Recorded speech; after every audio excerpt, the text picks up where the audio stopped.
There we go.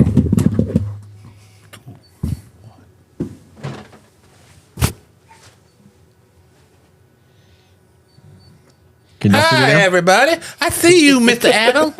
Hi. Yay. Ron's not a complete worthless piece of shit. What are you doing now?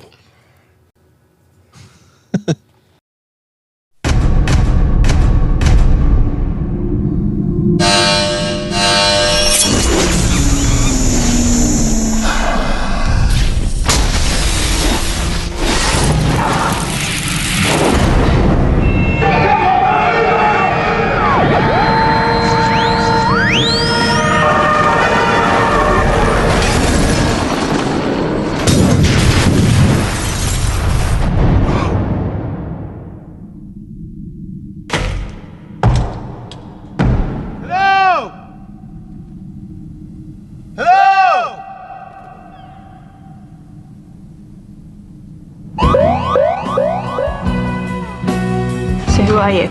Wake up today in hospital. I wake up and I'm hallucinating. I've got some bad news. They're infected. Infected! Father. Infected with flux! Oh, I shouldn't have done that. It's the blood. There's something in the blood.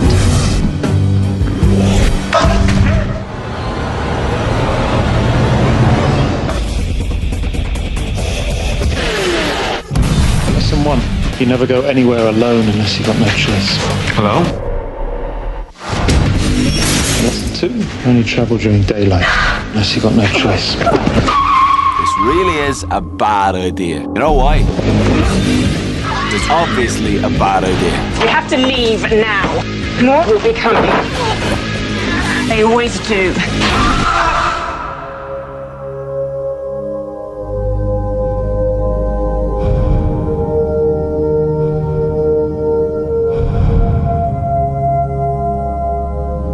They're dead. And you're gonna be next.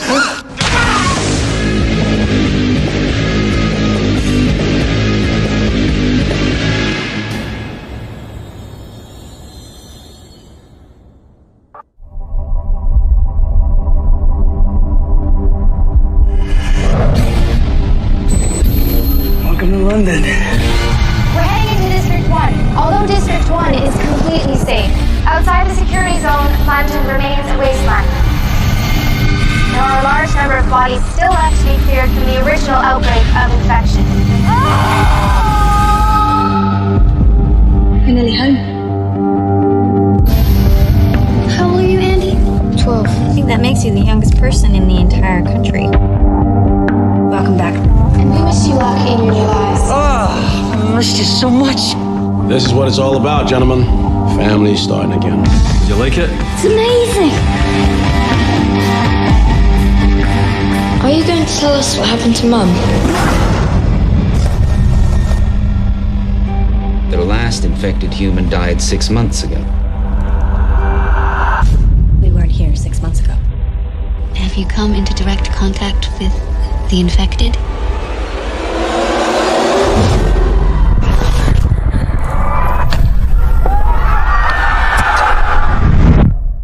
Execute Code Red.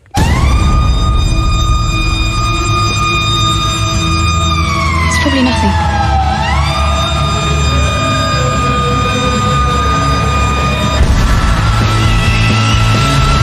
We've lost control. Kill everyone. Be my shadow, that's it.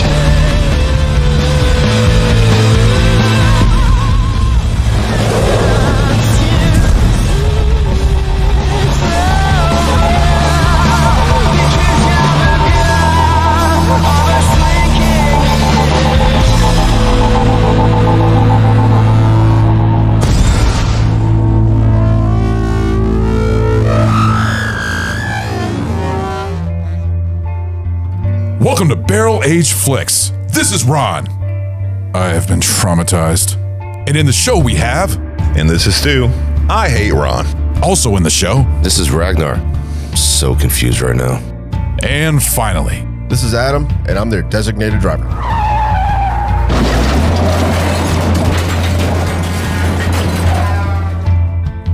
Welcome back, Ron. Welcome to the show. We're here. Welcome to Barrel Age Flicks. Sorry, we had a little fucking issues This that really it's all fucking Stu's shit fault. show. He did it, but I was just trying to fix it. Sure. Yeah. Sure, we'll go with that because I'm the one who fucks everything up all the goddamn time. Apparently, yeah. Anyways, welcome to BAF, another one of our amazing Halloween series, which, by the way, your Night of the Living Dead series was so fucking good. That was fun. Also, the Demon Knight and Bordello of Blood turned out wonderful. Hope you guys enjoyed that one. Yeah. And now we are going into Ragnar's movies, 28 days later and 28 weeks later. Yep. So before Not we get 28 years later, because that's not out yet. Yeah, I think Time it's machine. done filming, right? They're done filming, or are they still filming it? Still in production. I believe they're done. Yeah. But before we get into the details, Ragnar wants to go ahead and introduce our first drink, so I'm going to hand it over to Ragnar. What are we drinking, man? Ooh, multiple drinks. Rage. Well, Fucking rage. that works. Basically, yeah.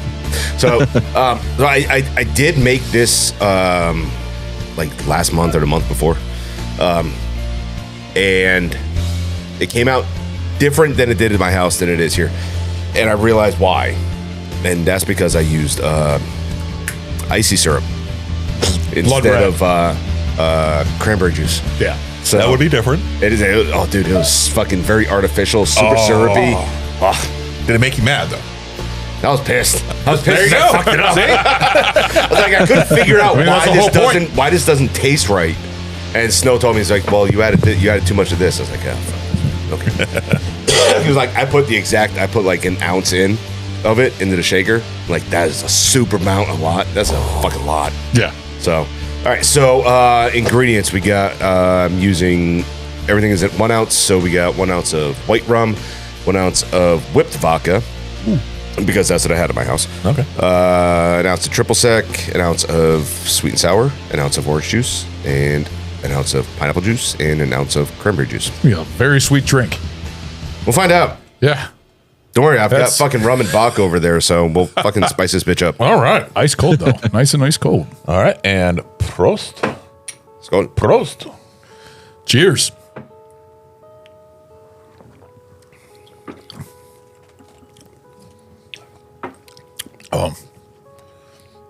Oh, I can definitely It's taste light. that. You said is that vanilla? The whipped vodka. Whipped vodka. Yeah, the Okay. whipped vodka is It's vanilla. it's present. It tastes like a what is it? Like the smoothie with the dairy in it. I don't know what you say. Like when you get a smoothie, like tropical smoothie or something like that, they put dairy in it. They put Okay. like yogurt in it. Yeah. Oh, okay. It tastes like that. Yeah. I've never been a fan of those, so I'm not really a big fan of the taste. Creamy. Yeah, creamy with fruit doesn't work for me. I like tart and sour. This is more of like a dairy flavored. I'm not a big fan of it. I'm Because sorry. you're a sour bitch. I am. I'm sorry. I'm a sour guy. I'm a sour type of guy. I like the sour shit. I like it nice and tart and or spicy. I'll go first if that's all right. Go ahead. I give it a 0. I'm sorry. that's fine. I'm not a fan of that one. It's very sweet. Yeah, not a fan of that one. It's just it doesn't hit me right. I don't like the whipped vodka. You said the whipped cream vodka. Mm-hmm. I don't like that. If that wasn't mixed in it, it probably would taste better. It probably would taste more like a fruit drink. But I don't think that made anything better to it. I don't know. Maybe you guys like it. It didn't do anything for me. So 0. Okay. Okay. I will give it a 1.5. Nice. I'm going to disagree with Ron completely. I think the whipped makes it lighter. It makes it even more dangerous of a fucking drink. I could see doing this, a nice summer cocktails or something like that, and making a picture of it. And get fucked. Get fucked. Yes. This reminds you of almost like the Absolutely. candy corn type of thing. It's close. That's because it's reminding you of it because of the whipped. That's what reminding you. Yeah. But no, I think the whipped balance because the two main tastes I'm getting are the whipped vodka and the triple sec. Mm-hmm. They're the two predominant tastes to me, and I think the whipped is balancing the triple sec very well. And I'm enjoying it. I enjoy it. Yep. See, it just to me, it just tastes like a smoothie with the dairy in it with yogurt, basically. Okay, and a lot of people like that. I'm not a fan of that. A lot of people like that. That's why they sell them. Not a fan. I'm not a fan of those. So there you go. Okay, cool. So I can't go by what I made before. So give it a 1.5 as well. Yeah. I was expecting a little bit something different. I was expecting a little bit more tartness to it, but a little more bite. But it's fine. It's good. It's light. It's airy. The whip does help it out a lot. You know, So y'all are a fan of the whip flavor in it. That's okay. Yeah, I don't see an issue with it. Yeah. You know, it just reminds me of the drinks that I never cared for, and that's why I didn't care for it. So that's fine. Yeah. Well, I mean, we could add other vodka to it as well. So, yeah. All right. That's it, man. All right. Well, that's the first drink. And you said that was Rage, right? Yep. All right. Which is actually this movie's about. So 28 days later, it was released June 27th, 2003 in the United States. An earlier release was in the UK on November 1st, 2002. Directed by the great Danny Boyle. And I know we are big fans of Danny Boyle. He's done movies like Shallow Grave, The Amazing Trainspotting, A Life Less Ordinary. Have you ever seen that one? It sounds familiar. I've never seen that one, but I've seen a movie poster of it. He did The Beach, which I'm actually a guilty pleasure of mine. I don't mind that one with Leonardo DiCaprio. I think it's a fun movie with the hippies and everything. He did the kids movie Millions. He did the movie Sunshine, which I told Ragnar about. You've seen Sunshine, right? The one where the guys are when the crew is going to get the sun to glow again. Yeah. Very good sci-fi film. He did Slumdog Millionaire. He did 127 Hours. He did Trance, which is actually a good movie with McAvoy. He did Steve Jobs, which is an amazing. That's probably one of my favorites from Danny Boyle. And he also did Trainspotting 2. The budget for this movie for 28 Days Later was $8 million. The box office was $85.7 million worldwide. The Rotten Tomatoes score for this was 87% critic, and for audience, 85%. So good reviews on both ends. So the actors in this movie are Cillian Murphy as Jim. We got Naomi Harris, which I forgot that she was in this, as Selena. We got Megan Burns as Hannah. We got Brendan Gleeson as Frank, and Christopher Eccleston as Major Henry West, which I've seen him in many other movies. Do you want me to do the details for 28 Weeks Later when we do that movie? Yeah. Or you want to do it now? No, we can do it, Len. Okay, that's fine. So that are the details for the first movie. Cool. We'll be right back. Awesome. You want to stop recording? I'm Chris. And I'm Mel. And together we host the podcast Spoil My Movie. We were watching movies anyway. And we were having in-depth conversations about those movies too. So we decided to share our thoughts with the world. You can expect me to gripe about inaccurate details like supposedly cold weather, but you can't see anyone's breath. And you can expect me to be totally adorable, but also psychologically deep. And by the end of each episode, we'll provide our respective ratings. Using a rating scale custom tailored to the movie in question. Check us out wherever you get your podcasts. We're everywhere. We're actually behind you right now. And we are back. Yes, we are. And ready to talk about 28 Days Later. So Ragnar actually poured us another shot, but he what did you change with it? I just added more cranberry juice to it. Yes. So it still has the We'll try it out with vanilla. So Prost. Cheers. Go.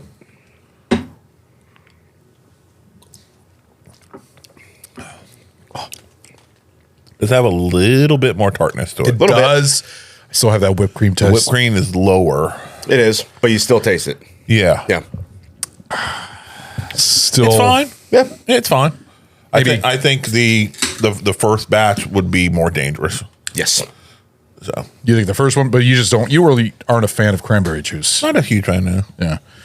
Like I said, I'd probably give that like a half a thumb. It's a little bit better. The whipped cream is kind of mellowed down a lot more, but because I'm more of a cranberry, I love the tart of cranberry, but yeah, just still not my thing. So, but I mean, it was good for the movie, especially with the rage and everything. So, all right, so let's get into the movie. What are we looking at? It's a pretty cool coffee table. Oh.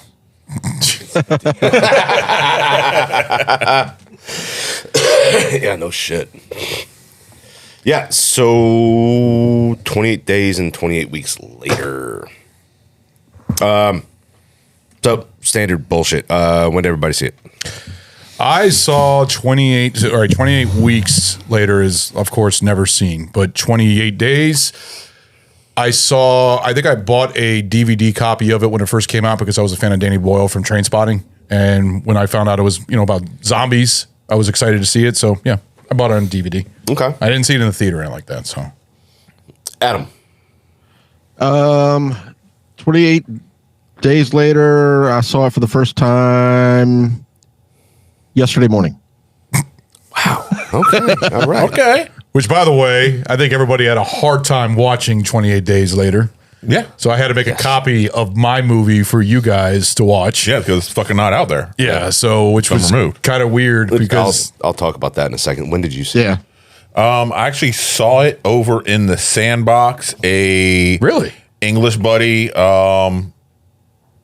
had a rip of it. And he's like, hey, check out this fucking cool ass zombie movie. Okay.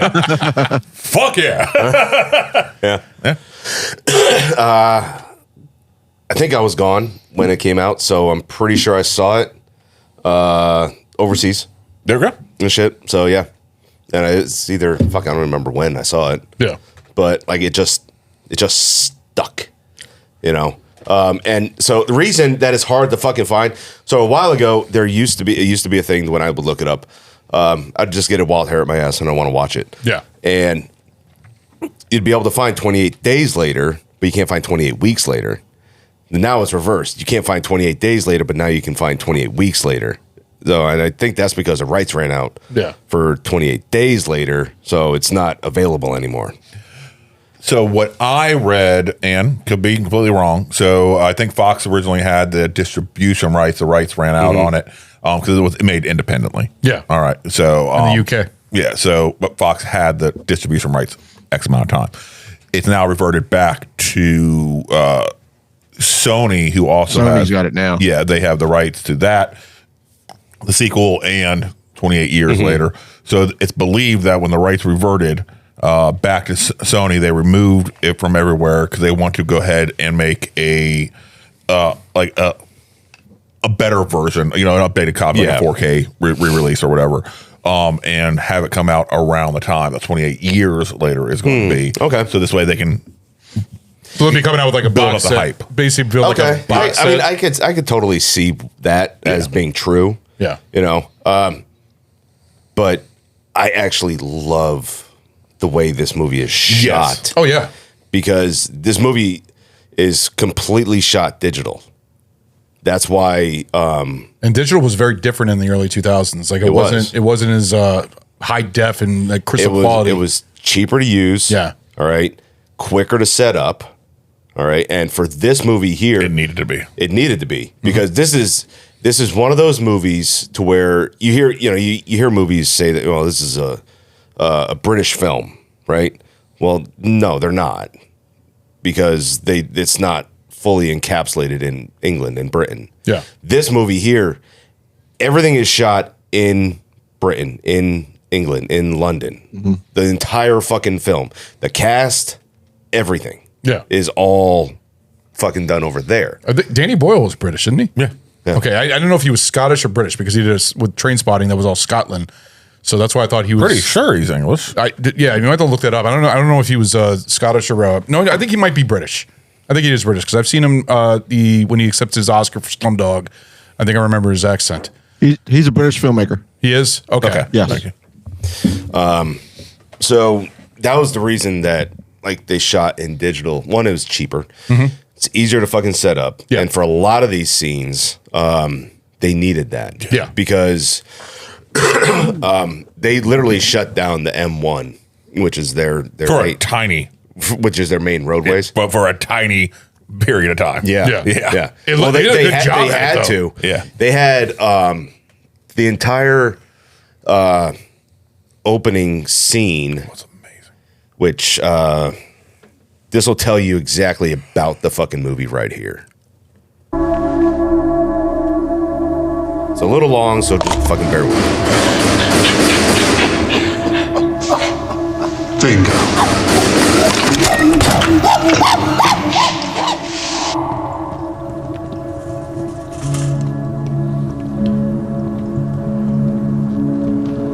See that ape sprawled on the table. Mm-hmm. Fucking hell.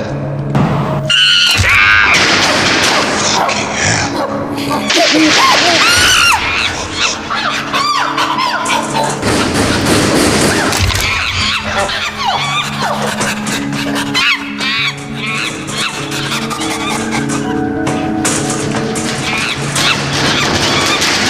A lot of bunkers.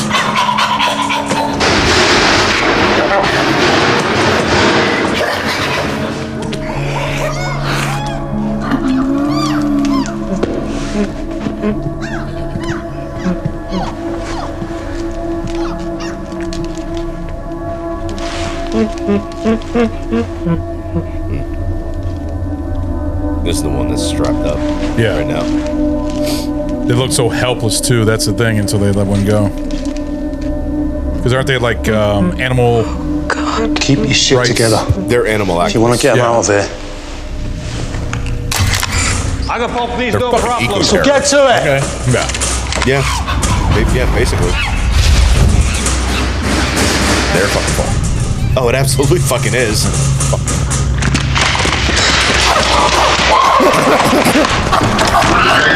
Security, we have a break-in. Get the section.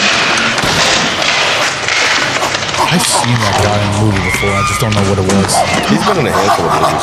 The doctor that came. Yeah. I know who you are. I know what you think you're doing. You don't want to get hurt. Keep your mouth shut and don't move a fucking muscle. The chimps are infected. They're highly contagious. They've been given an inhibitor. Infected with what? In order to cure, you must first understand. Infected with what? Rage. Rage. What the fuck is talking about? Get the cages open. No! Listen, you sick bastard. We're going and we're taking your torture victims with us. We're gonna get you out of here. Listen, the animals are contagious. The infection is in their blood and saliva. One bite. Stop! You've no idea!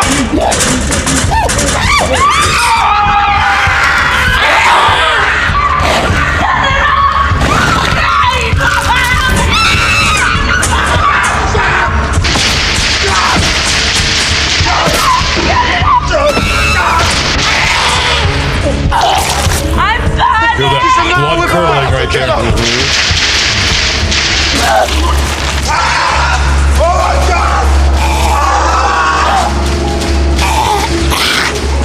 What's the matter? We have to kill him now!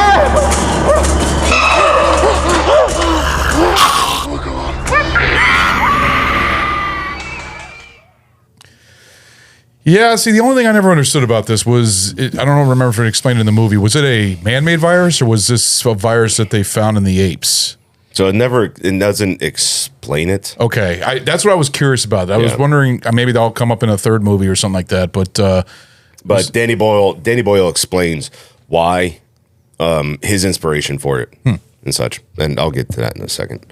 So the opening sequence here, fucking phenomenal. And it explains and shows you exactly in a little snippet what you're actually about to fucking walk into with watching this fucking film. Excuse me. And if it wasn't for these fucking assholes, England would be fine. London would be perfectly fine. Yeah. Nothing. The world would be perfectly fine. It'd be keep moving on and doing its fucking thing. Yeah. You know. Now this sort of stuff. But then we wouldn't have got to see Cillian Murphy's penis. Okay. No, you wouldn't. No, you wouldn't. Yeah, that was a lot of penis shots. Huh? That was a lot of penis shots. It was one. What are you talking about? Him on the table, him walking around, and then he finally puts his pants on. He was naked for a while. One shot of him fucking sprawled out on the gurney. I remember like 2 or 3 shots. Really? I remember off the top of my head one shot. Yeah, he was walking around, but they weren't showing like dick shots and stuff like that. There was one. Are you talking about the overhead shot? Yeah. You don't see anything. Oh. I thought you did. You were imagining you did. No, come on, dude. Oh, Cillian Murphy's dick just Why are you always flopping turning around. this a gay joke? Oh, yeah. You're the one that said it, not us. No, look at that fucking goddamn turtleneck. Oh, fuck. No, but the crazy thing about this virus though is that because you said it was a virus. I'm really curious about your inspiration and everything, but how fast it goes. Yeah. How fast, whenever it comes to zombies, Dawn of the Dead and stuff like that, even the Dawn of the Dead remake, I think it was still, you had to die first before it would hit you and everything else. This one was like within 2 or 3 seconds. You're not dead. I know. That's why it's not considered a zombie. No, it's still considered a zombie. What is a zombie then? What is a definition for a zombie? I'm curious. all right. So I understand That's where why he's coming from. That's why I they understand where you're coming don't from. call them zombies. They call them the infected. Yeah. And to me, it's a virus, but then they become zombies when they die because I think they still have. They don't die though. When they die, they die. They die. These individuals are never fucking dead until they're killed. Yeah. Yeah, because if you notice, they don't actually only do headshots. Some of them die by getting shot in the chest. They get shot. They die normally. Okay, but except in the second they're harder one, to kill. They're harder to kill. When they all get cut in half by the chopper. All right, well, they don't here's die that way. Oxford Advanced Learner's Dictionary. The word zombie has multiple definitions. A person who seems partly alive, an informal term for someone who seems to have no interest or feeling in what's happening around them. A reanimated corpse. In horror stories and some religions, a zombie is a dead body that has been brought back through life through magic. The word zombie comes from Haitian folklore and is of Haitian folklore and is of West African origin, has been recorded since the early 19th century. So, yeah, a reanimated corpse or a person who seems partly alive. So, I guess this would be a zombie then. Yeah, it's a cross between Haitian and cranberry folklore. Yeah, there you go.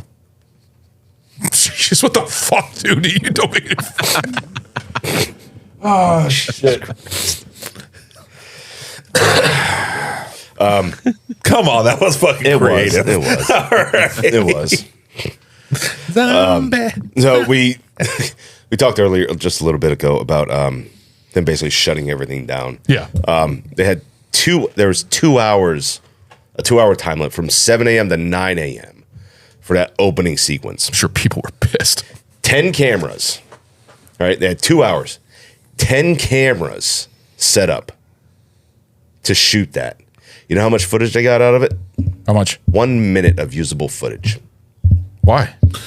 That 2 hours It's all they were able to get. Setup time. Yes. Oh. And cleanup time. Yeah. Yeah, but I don't think they had that much film. So digital, just cameras. Digital filming, it's fucking done in minutes. Setup time, right? But you have to get everything set. It's not just setting up the camera. Oh no! Yeah, but you're setting up. Look how all the scenes were made up. You have to set up the scenes. You have to set up the dead cars, sound booms, the dirt, the grime, the fucking trash everywhere, and do your shot, then clean it up. Yeah. In 2 hours. I'm sure they had a good. And they also were doing it at butt crack of dawn. Yeah. And in order to try to make it as easy as they could, that was the only way they were going to get permission to shut it all down. Kind of reminds me of the scene in Vanilla Sky with Tom Cruise when he's running through the Times Square and they cleared up all Times Square. And I believe they only had a certain amount of time in the morning to do that. But they also did that for Tom Cruise. Yeah, but still, this was Tom Cruise. Well, no, I mean that's in New York. This is in Britain, so that I mean, no, but you think people are pissed off? It's like, man, I need to get to fucking work, and these fucking filmmakers are blocking the way. Hot. Yeah, I figured more people would have been okay with shutting down Times Square than shutting down the M2. Okay, yeah. I didn't know what the especially is the M2 like M2 is the major interstate M1. M1. Yeah, M1 is the major interstate that basically circles London. That's where everybody takes. That's their main I didn't know that. fucking thoroughfare. Okay, I didn't know that. It was picture shutting down 495. Yeesh. In DC. You're talking about 45 near the mixing bowl? Yeah. Oh, yeah. Shutting it down. Oh, okay. Shutting it down. Yeah. I see what you're saying. And now multiply that. Clearing it. I mean, it's empty. Now multiply that. Because I want to say the M1, is several more lanes than 495, if I remember correctly. I could be wrong. I don't know. I didn't even know that. And the population is much higher.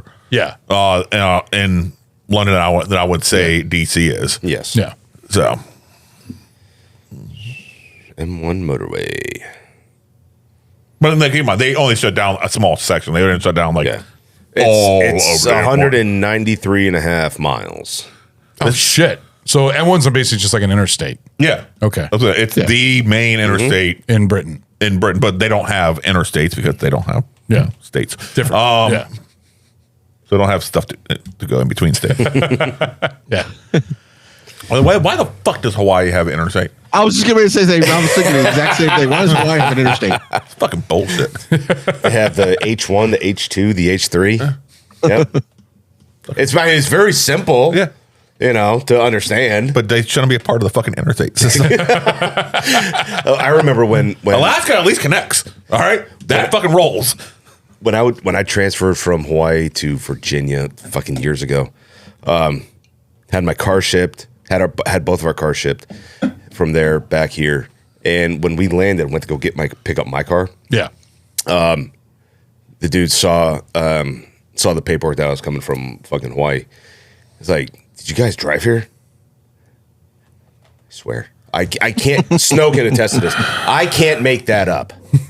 These are the fucking Can't you tell port by how workers. clean my car is? All right. These are the port workers who just got a fucking 66% fucking pay increase. I think so. I think was it that much? They haven't got an increase yet. Yes, they did. Said, I thought they made an agreement until January to. They've agreed in principle. They got to vote and everything like that. Oh, but okay. It's done.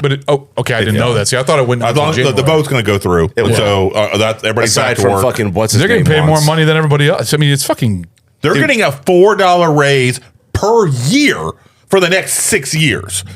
No, it goes down every year. No, I saw it was 4 per year for the next 6 years. No, I saw it as 6 years, and it starts out at.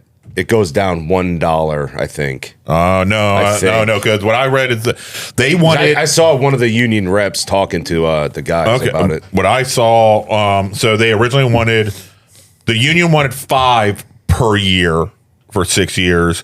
The ports were offering 3 per year for 6 years. Biden administration came in and said, just fucking meet in the goddamn middle, fucking 4 per year. Oh wow, for they 6 actually years. did something. All right, and they're like, okay. But this is ridiculous. These are untrained and unspecialized skills. Let me say unspecialized skills. Straight out of high school. Straight out of high school, coming in with the ability to work overtime. Most of them are already making 120 to 130 a year with the overtime they pull. Yeah. All right. Untrained labor.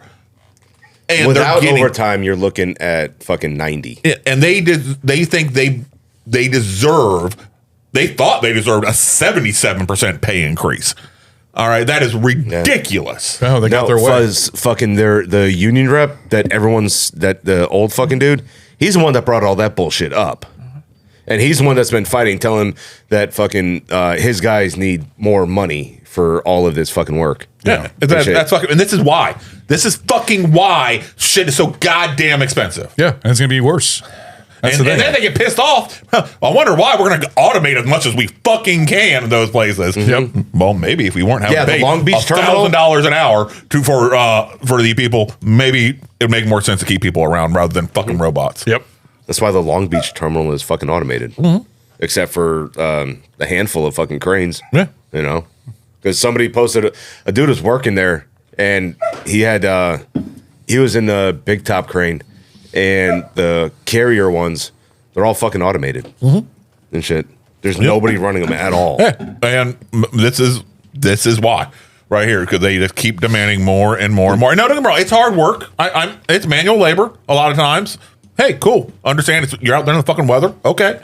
Yeah. Understandable.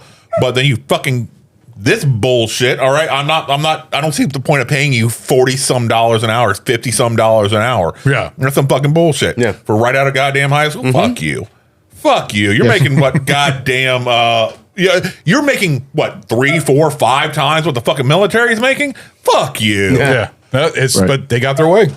So what I'm seeing here is that over 6 years, the first year is going to be a $6 raise, then a $5, then a $4. Yeah, see? And then The 3 years after that will be $3, $3. That's how the 6 would take it down on 5, so it'll be a 4. At 5, a 4. So yeah, that still breaks down to a fucking average $4 a year. That's what that breaks down to. Yeah. Yeah. It is what it is. There's nothing we can do about it. I mean, it's just that's a $24 fucking goddamn raise in a half a dozen years. Yeah. Does that ever make you want to go change jobs and go over and work at the? Makes me want to go burn the fucking ports down. No, not really. Not. I don't say doing that. No, I am not advertising or saying people should do that. Absolutely not. No. Oh shit. God, it angers me because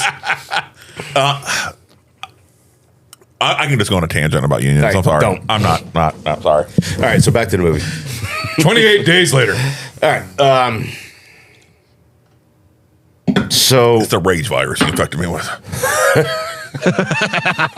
Hey, it works. Rage virus is rage out. So Danny Boyle got really inspired by a lot of shit that actually happened worldwide, by events that were happening in fucking Rwanda, Sierra Leone, Syria, and a couple other a couple other different places of fucking events that were going on, and also with the civil unrest and the viruses that were going on. Right. So he, the rage virus itself is based off of Ebola, which is communicable in everybody. All right, all primates and humans themselves. What's the symptoms of Ebola? So this Ebola is transmitted through Ebola blood. is a hemorrhagic fever. It causes rash, red eyes, and internal and external bleeding. Essentially, you just bleed out at the end. I mean, you just turn It's horrible. Liquid. Kind of reminds me of the movie Outbreak. That was the Ebola virus, wasn't it? Yeah. Yeah. No. Yeah. No, I don't think it was. I think that was it wasn't called the Ebola in Outbreak. It was something else. It was from the monkey. But it was where it liquefies your intestine. Ebola, but that's what it was. Yeah, it was based off Ebola, I guess, where it liquefies all your intestine and all that stuff. Okay. Yeah. You want to read something interesting? Look up about the monkey house in Reston, Virginia. There was an Ebola outbreak. There's several strains of Ebola. One of them is called Ebola Reston. And there's an Ebola outbreak at a monkey house in Reston. And they essentially, for the most part, firebombed that monkey house to get rid of it. Jesus. It's the only way to deal with it. That was the only way to kill it, yeah. Because it broke containment. Luckily, it didn't break containment outside of the structure. Yeah. But it broke containment inside of the structure in Reston, Virginia. Damn. Oh yeah, in Outbreak it was called Matoba instead of Ebola. Matoba? Right. Okay. Yes. Yep. Couple different letters. Yeah. Yeah. Yeah. Oh no, I got Matoba. You mean Ebola? No, that's copyrighted. We can't say that. I got Matoba, completely separate. So, with amongst those symptoms there, which you see in the film itself, the major fucking difference is the fact that, like a normal zombie, you need to eat, right? Now, you don't necessarily see these individuals eating, but like when you see them attacking and biting, right? Then they're feeding. So they're still feeding themselves. They still have some sort of consciousness. Like a little bit of their memory. There maybe, but it's fucking very, very distorted. Yeah. Because this is the only time in both films that you ever hear any of them fucking speak is when they're at the fucking gas station, and not the one that blows up, but that was fun. Yeah. That was fun because so Danny Boyle got all the permits to do this explosion. Except they didn't notify the local police about it. Well, I take that back. I don't know if they didn't notify him or they just didn't get the fucking heads up on it. But he did all the right paperwork for it and everything like that. And they blew up this fucking gas station. They didn't know anything about it. So they had fucking fire trucks, EMS, all that shit fucking show up to handle and take care of this explosion. But they already had fire trucks and EMS already on station anyways. But they didn't know anything about it. Cost them $250,000 to fucking do this. Or I'm sorry, 250,000 pounds or euros, whichever one goes over there. Yeah. To fucking for that whole stunt. That's fucking crazy. Yeah. Fuck, what was I saying before that? You were talking about the virus. About them talking. About them having a conscious. Oh, yes. So the only time that you actually see one of them speak is when they're filling up the taxi. Yeah. At the station. And Jim goes into the fucking thing and he gets attacked by the kid. Mm-hmm. If you pay attention, the kid says, I hate you, I hate you.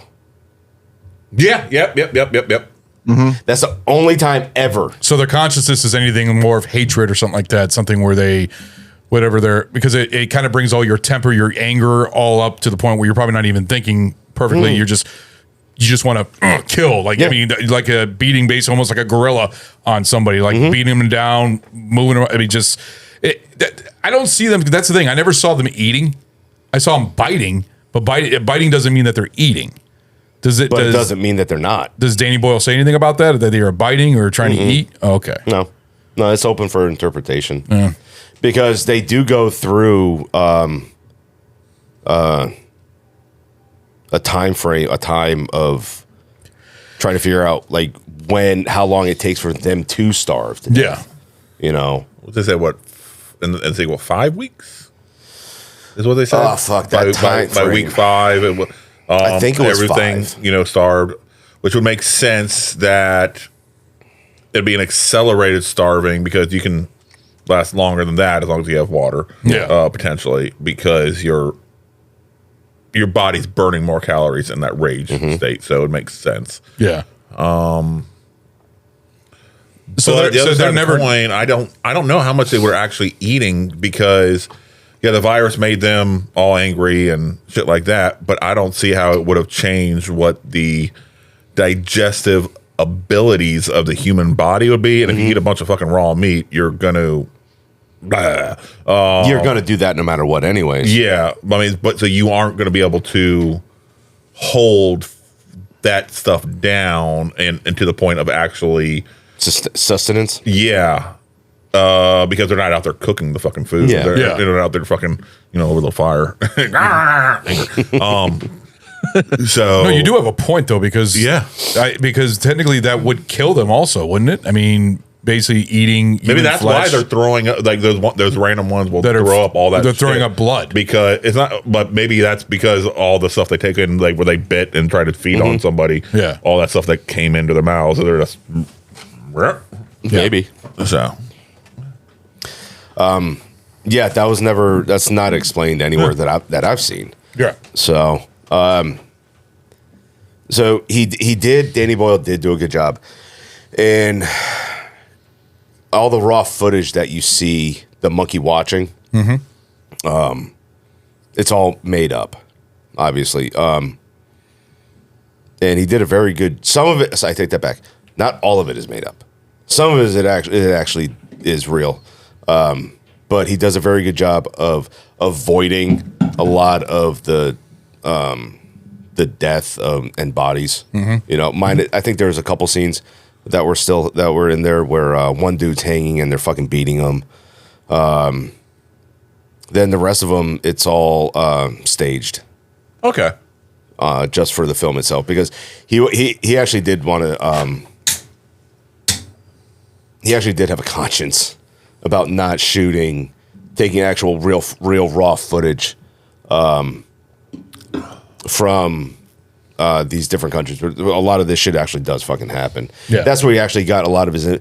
his fucking inspiration for this movie is fucking weird as shit. Danny Boyle is an interesting person. It's all gone on from events that have happened overseas in third world countries. The viruses that have happened, the atrocities of shit, get the fuck out of there. God damn it. Of genocides and massacres and everything like that. Riots. His inspiration for a lot of the footage is actually what all of that fucking took place from.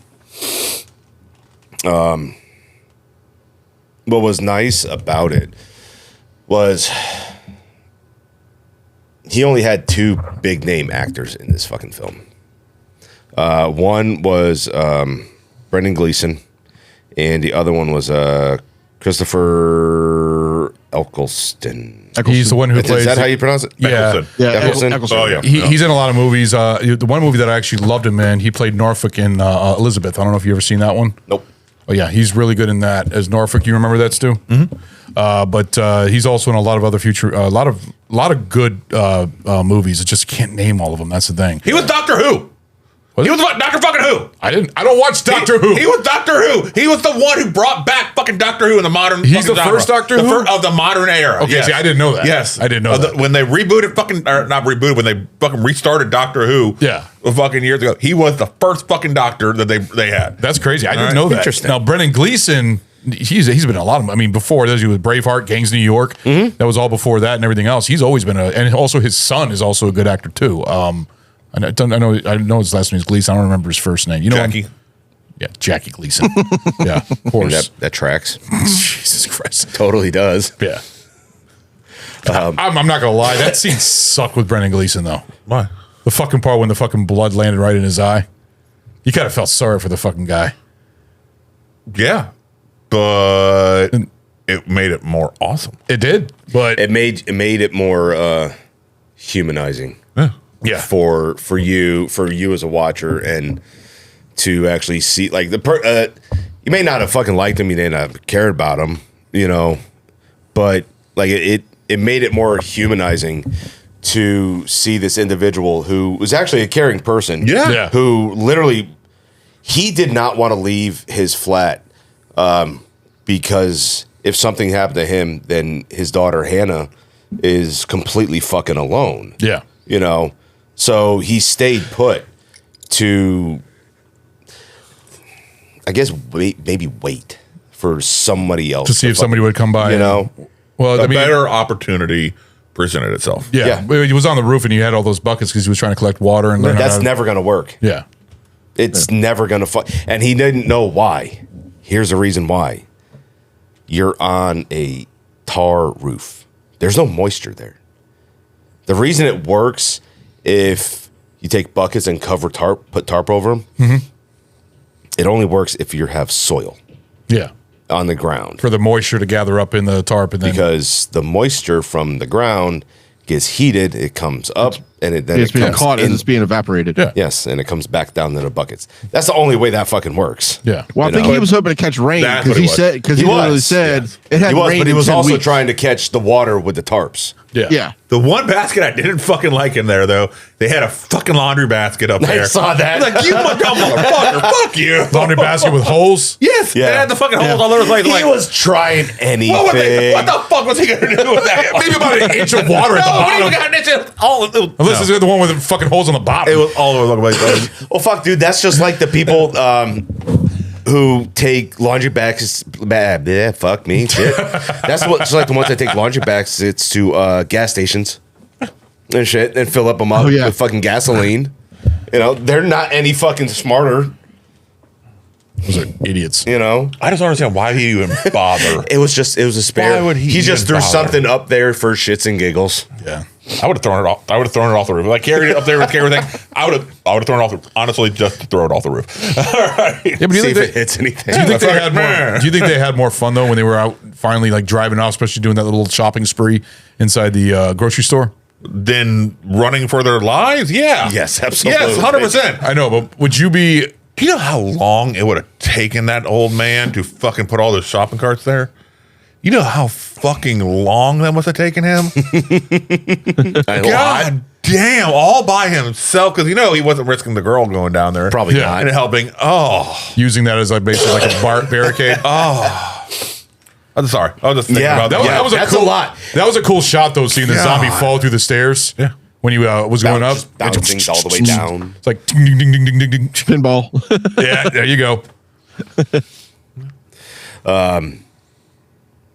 So, what other movie? Oh, Gladiator. That was the other movie that was shot. Gladiator, just like this one, was shot sequentially in order of what you see in the film. Okay, I can see that. Yeah. You could definitely see that with Cillian Murphy because, shaving his head and, the hair and everything. And because he had that one, because it looked like he had head surgery, like brain surgery or something like that. He did. He had a scar. Yep. Yeah. And, but then you could see how they completely developed even Naomi Harris, her hair changing and with the bandana on off and stuff like that. So in a way, I think it's better. I think we talked about this in a past episode where you think it's better to shoot a movie in sequence or easier to shoot it out of sequence. Depends on what the film is. Yeah. Gladiator, I don't think there was a reason to shoot it in sequence. That was more to me, that was a waste of time. Going back and You're forth. traveling back and forth. Yes. This one one right here, everything was self-contained. One location. Yeah. Yes. So you can move from here to here to here. So that's fine. Yeah. It makes complete It wasn't sense. multiple characters in different places. Yeah. It was focusing on these four people and then basically their story trying to survive. This That's one basically made complete sense. And then it felt like you could see camaraderie being built up between the main people, which I think showed more when the bad scenes would happen. Yeah. You would get a more real, visceral reaction from them. So I think this movie worked well for it was the shot sequentially. sequence. Yeah, because you're not like Gladiator was shot sequentially. Problem with that, like we talked about in that episode there, you're traveling back and forth from fucking location to location and you're fucking all the prop sets up. But it does make it easier for the actors, even though it's harder for the crew and the directors. It makes it easier for the actors because they're in line with the story. They're not going back and forth from the script. They're sticking all the way down the storyline. You know what I mean? So instead of saying what's on page 64, they're saying what's on page 32. Oh, that's so much more challenging than hopping on this fucking plane like they were doing. Let's fly 8 hours to go to this other fucking country. Let's fly 4 hours to go back to here. Let's fly another 8 hours back to here. Rather than just skipping a few pages. All right. Yeah. Some actors might have a hard time with that. No. If the actor has a hard time with that, they shouldn't be a fucking actor. If they can only tell their story in chronological order, the way it's being filmed, that'd be a good story or a good interview question as an actor. Would you rather shoot a movie in sequence or out of sequence? I think it wouldn't matter to them. Okay. I don't think it would either. I'm sure there's some actors that have an issue with it. Some people that are just assholes. The ones that only do plays. They refuse to do anything but plays. What was that, Adam? They're just like, whichever way I get paid. Yeah, that's true. It really wouldn't fucking matter to me. Yeah, okay, right. Would you care? If I'm doing TV or a movie, fuck no. See? Fuck no. Would you care? No. See? No. You're getting paid. Yeah, so it doesn't true, fucking right. really matter if you're having to fucking fly 6 hours And plus, here they're and then paying 3 you to do the hours traveling. back. You're not paying for the traveling. They're doing all of it for you. You just do the acting. You're just It's there. just to be it's on literally set. a pain in the ass for the crew. And it's lengthening the amount of time it's going to take most of the times. Yeah. I mean, a film like this, obviously, I don't think it added any extra time This to the movie- filming. Just because it was so small and self-contained, it can be shot sequentially, so it wouldn't have added or taken away. Were time, there I don't sets think. for this movie, or was this all shot on location? It's all location. All okay. Okay, I was just curious. So I don't see it adding or taking away any time. But Gladiator, it lengthened the fucking filming schedule, Yeah. massively. So that's even more money out of your pocket. What? 4 days. 4 days of what? 4 days to shoot this film. No, really? I can see that.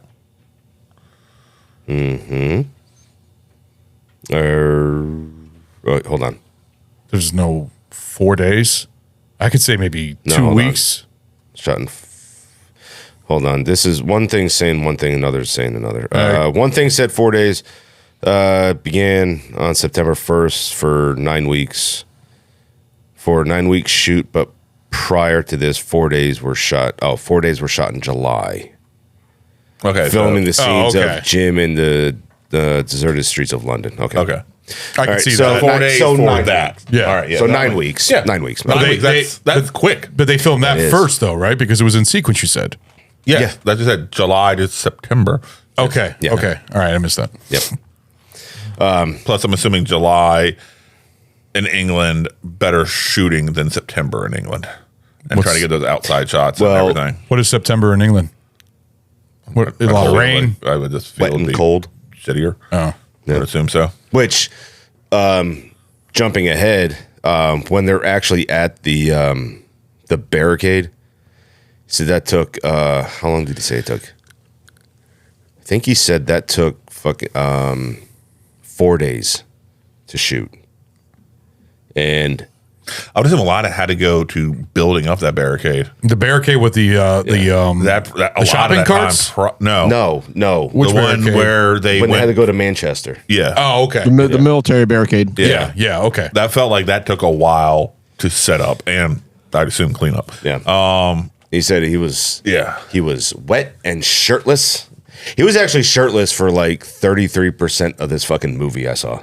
And you could see the breath, so it must have been cold too. He was fucking freezing. Yeah, you could see it. You could tell with the breath. Yeah. No, I thought you were talking about like when he first got there, and then I forgot. No, wet and shirtless. Yeah, when he It returned. was probably like there. 40 or 50 degrees or something like that, but you could tell it was cold because you could see him out in the rain and his breath was coming and his out. hard nipples. Yeah, you love those hard nipples. Mm-hmm. And you love his floppy dick. I did not say anything about floppy dick. You were looking at floppy dick. We established that earlier. But besides that, fuck you. I'm always fucking dicks with you. I swear to God. You're always fucking dicks with me? No, you're not. That's not what I said. Not at all. That's not what I said. I said always not at dicks all. with you. You fucking asshole. All right. So Stephen King actually bought out the movie theater in New York City for this fucking film. What the fuck? Yep. That's how much he loves this fucking film. That's great. Yeah. No. Did he see it by himself or did he buy it out like, everybody, cool, you need to check out this fucking movie. It's awesome. Knowing him, he bought it out just for himself. So he could just have the sit in the middle of the theater. He's a big fan of sharing, stuff and giving an opinion and trying to get people to check out stuff that he thinks is. But would you awesome. say he's constantly, reviewing cool things and stuff like that, and telling people, "Hey, no, you need to check this shit out. It is fucking awesome. And it's scary as fuck. It's amazing. Check it out." If Stephen King likes it, then it's worth seeing. That's what the opinion is. Yes. Yeah. Yeah. If And he likes your movie, then King, too. it's almost golden. Yeah. That was clean. That was after Coke, Stephen King. So that's good. Pre-Coke? No, it was after Coke. No, but I'm saying pre-Coke. No. Pre-Coke was fine. After Coke is fine.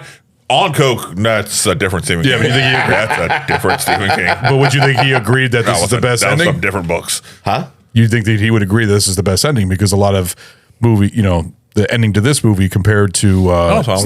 Okay. Just curious. Well, I said earlier that the entire film was shot digital. Mm-hmm. The only part of the film is the ending, which is actually done on 35 millimeter. On film. Yeah, you can tell. Maybe they probably did that. The kitchen scene with Jim's mom and dad, that was shot on 8 mil. Mm-hmm. And you can obviously tell. You can obviously see the fucking difference. Aside from, but the ending was actually a reshoot because the original ending of it was Jim gets shot and Hannah and Selena take him to the fucking hospital to get patched up. But he actually dies and they see him. You see those two leaving the hospital, and that was like the end of it. Well, in a way that makes it. Scene said no, fucking fix it. Actually, that ending right there kind of makes him more out to because he was kind of sort of the hero, basically, because he saved both of them. So he kind of sacrificed himself. So it actually makes it more of like a sacrificial hero.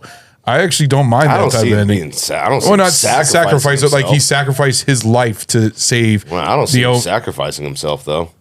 He was just standing there and fucking Selena stepped behind him. Fucking Major shot him. Yeah, that's true.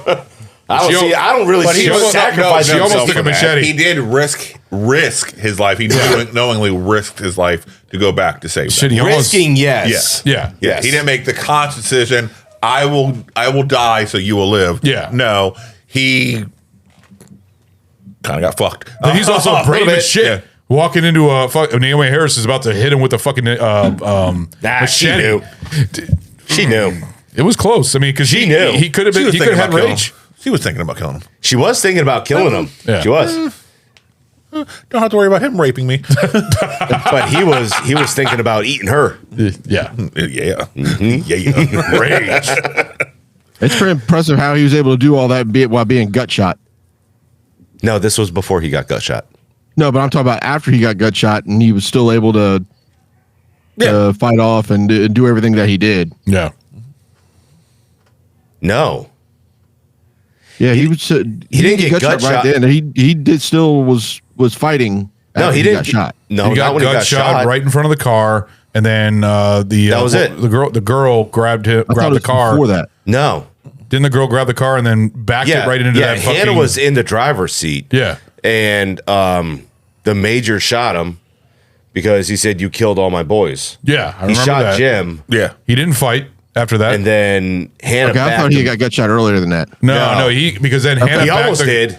Hannah backed the car up into like an alleyway where the other zombie that they had chained up forever, and then basically he got a taste of his own medicine because he'd been holding on to that guy. What were they holding him for? Just to Testing. just Trying to find out how long it took him to No, it start. wasn't for fun. It was to study, to figure out what they're having to deal with. Yeah, and but which is the right move. Yeah, Yeah, he specifically said he wanted to see how long it took him to starve. Yeah, but it does show that who the true enemy in this movie is. It's not just the rage virus; it's these soldiers, but it's humanity. It reminds me of This Is the End. It reminds me of the scene with Seth Rogen and all them when the Harry Potter girl, what's her Emma Watson. Emma Watson comes in and they do that whole argument. It kind of goes right back to that. Yeah, it's a kind of a common trope in movies. You know, a bunch of guys. They haven't seen a female in a long time, so who gets to fuck her? Exactly. Okay, so I do agree. Christopher Eccleston was wrong, was evil, blah blah ish. I do say ish. Okay, rape obviously bad. Don't do it. I don't think that needs to be fucking That doesn't need to be said. No, it has to be consensual. But also, in his mind, logically, world is fucked. As far as he knows, it's spread. It's spread everywhere. It's all over the fucking place. Yeah. It ain't just contained on the island. It's fucking everywhere, as far as he knows. But so in the beginning, when was this worldwide? No, that's what I was about to bring up. Okay. So in the beginning of the movie, when Jim meets Mark and Selena, he has no fucking clue what's going on. And this is after you see Jim's penis. And he covers himself up. And they do the info dump right there. More in order to let him know what's going on, but it's more to tell us what happened. Yeah. And, this past month. and Selena says, well, it's spread to London, Paris, New York. No, there's been reports. Like she said, there was reports of it. Reports? Yeah, they said there was reports of it maybe spreading to Paris and New York. Okay. How the fuck does it get over to New York? How do the fucking rage virus get over the same way COVID fucking travel all across the world? Fucking infected, it gets on a fucking plane, and there we go. But it obviously didn't happen at that time because how quick the infection was, but they didn't know it. See, that's the thing. Before all the communication went down, there was, just remember back in COVID was the fucking thing, there's a lot of overblown reports that were you're taking totally COVID. fact. COVID's completely different because on this rage virus, but if a guy on a plane has the rage virus, but they didn't know at the time before information was all so the scarce fucking and shit fucked went up. down. Yeah. All right. People were just like with COVID. People were taking small little nuggets, blowing it the fuck up, and making it seem like truth when it wasn't truth. It was exaggeration and just got a real quick reactionary tale. So they didn't know for sure it had spread or it hadn't spread. That's why they said there was reports of it spreading to Paris or New York, but we don't know. There's nothing confirmed. See, well, the thing is about until you got to the sequel.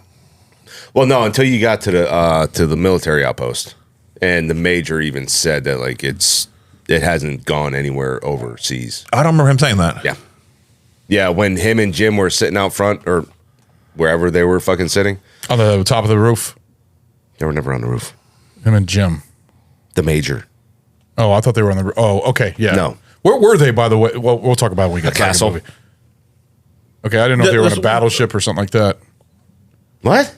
You thought that was a fucking battleship? No, where they were landmines on the ground. I didn't know. No. I didn't know where Idris Elba. I must have missed it when I was watching the movie. That's the sequel. You're talking about the sequel. We're not talking about the sequel. I know. I said we'll talk about when we get to the second one, and I just corrected myself. And then you. No, we're still on the first one. Yeah, I know. That's why I just said we'll talk about when we get to the second one. Yeah, and no, they're not in the water. Yeah.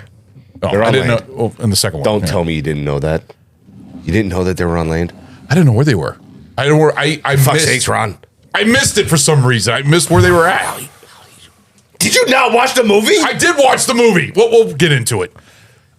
Okay, so I don't remember Major saying that it didn't spread, and as far as he knew, it was just stuck on. I keep calling fucking Britain an island. It is, but it ain't. I mean, it is. Yeah.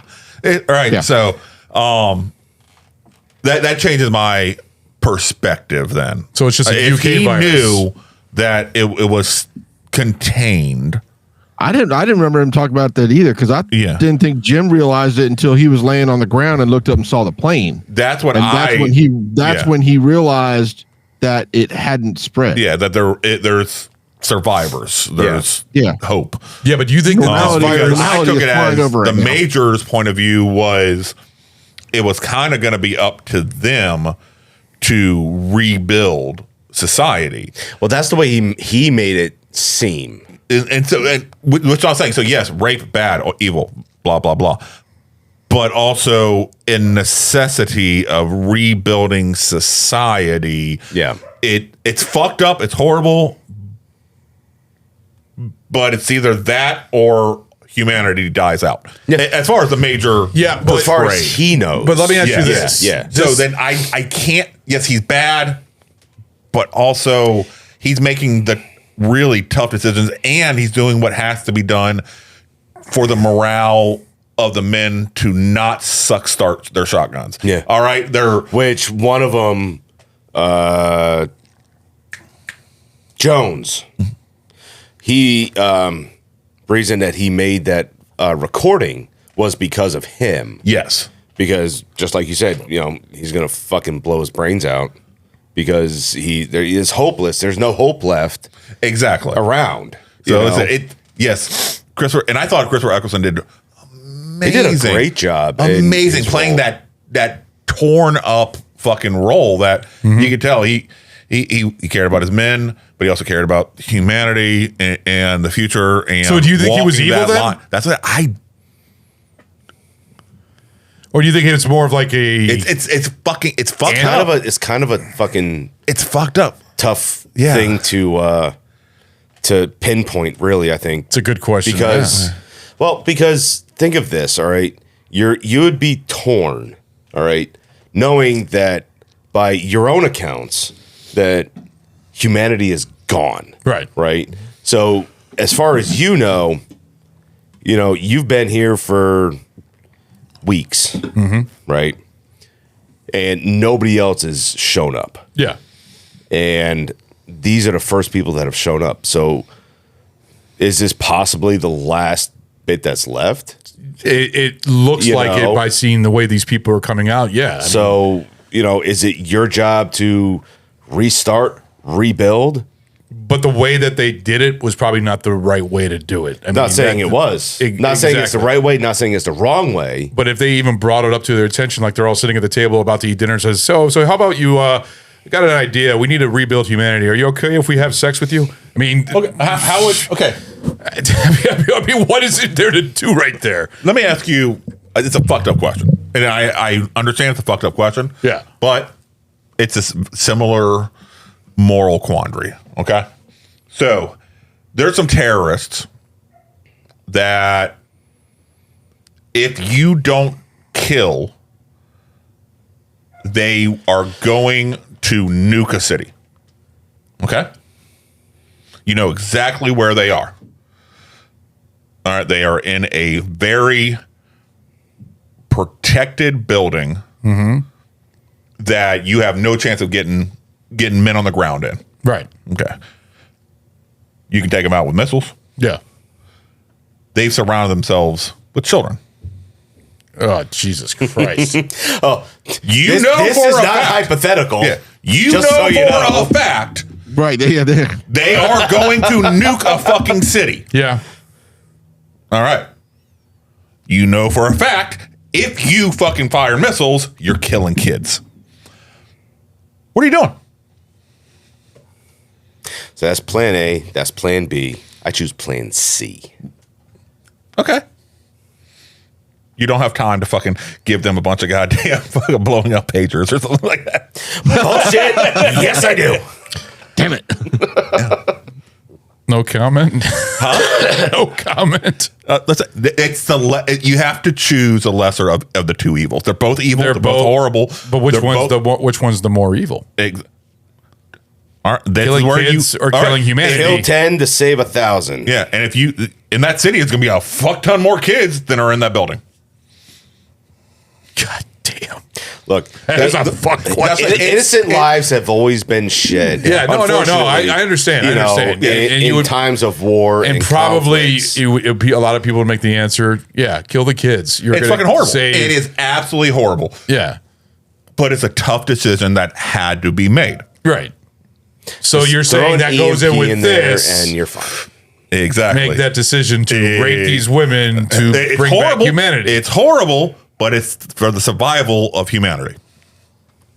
Yeah. I don't even. Okay. It's fucking wrong. I understand what you're saying. It's fucking wrong. It's dirty. It is fucking dirty. But it's, in his mind, the survival of humanity. And not just the physical procreation, but to give the mental boost that the men also needed. Yeah. Yeah. It's fucking wrong. It's dirty. It's disgusting. But boy, this zombie movie talk just turned into a really intellectual. I know. In my mind, that's the whole point. That's the way about it. When you think about this movie, because it is about the zombies, but then you also see about the true evil is man. I mean, at the end of the movie, but then you're saying it's not evil. No, I'm saying it's evil. It is evil, but it's necessary evil. Mm-hmm. Yeah, it's the breaking down of humanity. Yeah. It just happens to happen on a small island instead of globally, but it's the breaking down. Go back of to humanity. caveman times. I'm glad you answered my question about if it was world, because I thought it was worldwide. I didn't know it was just in Britain. No, in the sequel they addressed not yet. that 100%. Yeah, and at the beginning of the sequel, they contained it on the island. Which I'm wondering what they're going to go with on the third one. I don't know how the fuck they would have contained it on the island. Well, the third one might be worldwide. I don't know. They got lucky. We'll see what the third one turns into. Lucky. I mean, how they not get a single one across the tunnel. Oh, fucking tunnel. But it makes sense real quick though, because the infection spread so quickly. Essentially, it was 10 seconds. Mm-hmm. Roughly 10 to 20 seconds. If they get infected in 10 seconds and they all of a sudden become rage, how are you going to get something like that to stop spread a distance? Because how you gonna get that off an island? You can't get it on a populated London was because they're and where the channel is. It's the channel to me is where it all falls apart. Mm-hmm. How populated London is, that's how quickly it's going to be spread. Right there is, it's spreading, but they can't exponentially quick. But they can't swim. One can affect. That's what I'm talking about. The channel, not the channel. I'm talking about the channel. Tunnel. No, I'm talking about the tunnel. What's the difference between a channel and a tunnel? The tunnel is specifically the name of the tunnel that goes underneath the canal or underneath the channel. Underneath the channel between the channel is called the channel and tunnel. Okay. Yes, between France so what's and the England. distance of the tunnel? Is it 28 miles? How long is that? Let me see. So what about the tunnel? Oh, so while he's looking at it, so the tunnel that you see them driving through, that took 4 days. I can see that. I mean, 4 they had days to pile all those 31 miles. 31 miles. 31 miles. So I would think that once news started breaking of this happening, that at some point, either on the Britain end or on the French end, that they just shut it down. If anything, just blow the damn thing up to prevent spread. Yeah. So now they didn't say that, but that is such a quick fucking decision. You see how slow the wheels of government turn. All right, and that's my biggest problem is how quickly this accelerated. But you're talking about this thing spreading as fast as it is, as fast as you get infected, having to go through this tunnel. Yes, 31 miles. Yeah, 31 miles, with them able to run basically full speed. Until they run into somebody that they want to eat, then they keep running. Then they fucking run full speed.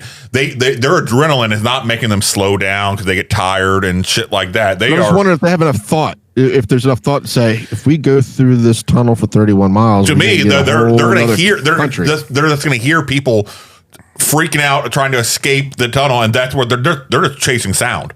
That's what they're fucking doing. Yeah. And there's going to be people trying to escape. The tunnel also... And also the tunnel would get so bogged down and crowded so quickly. It's not just that. Sound will also carry very well in the tunnel. Yeah. So once they get there, then it's just...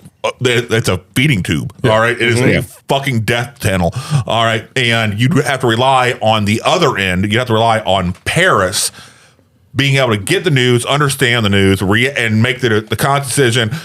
Because really, the only way you're doing it is blowing the fucking tunnel. Blowing it up. Yeah, you're not going to take a chance and just put like armed guards there. You're not going to post men up there. You're just like fucking blow that shit up. You don't know if they can't swim. I mean, they very well could swim. I mean, they could. They showed it in the second one. Yeah. But they're not.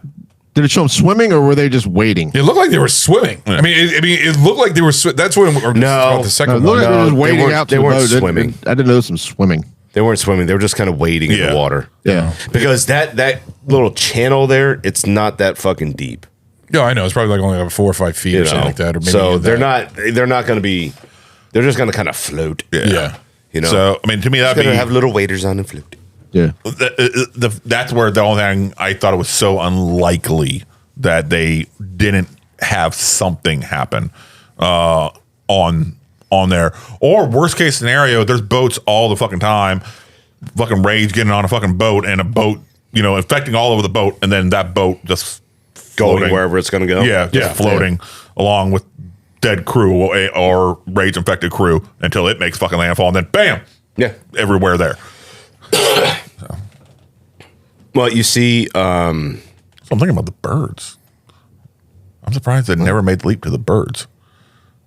So, what's the birds? When, why did the birds ever get infected or be able to carry the virus alone? The birds, because the birds are going to come. Yeah, you have carrion birds that would come, start feeding on the fucking corpses. Well, you got crows and shit that come by that are feeding on the corpses. You got vultures. Rats. Yeah, but my point is but the rats are always running away. Yeah, the crows, these birds that have anything to do with these corpses that have the blood of the infected and the saliva of the infected on them, if they just fly just across the channel alone, and stuff like that, and right there you got potential spread just from that alone. Mm-hmm. If one little drop falling out of the air, and is landing in his eye perfectly, and I will say it's in his eye. It was a perfect. But then you have to say flies. Huh? Flies aren't going to travel 31 miles. I mean, they're not. They could.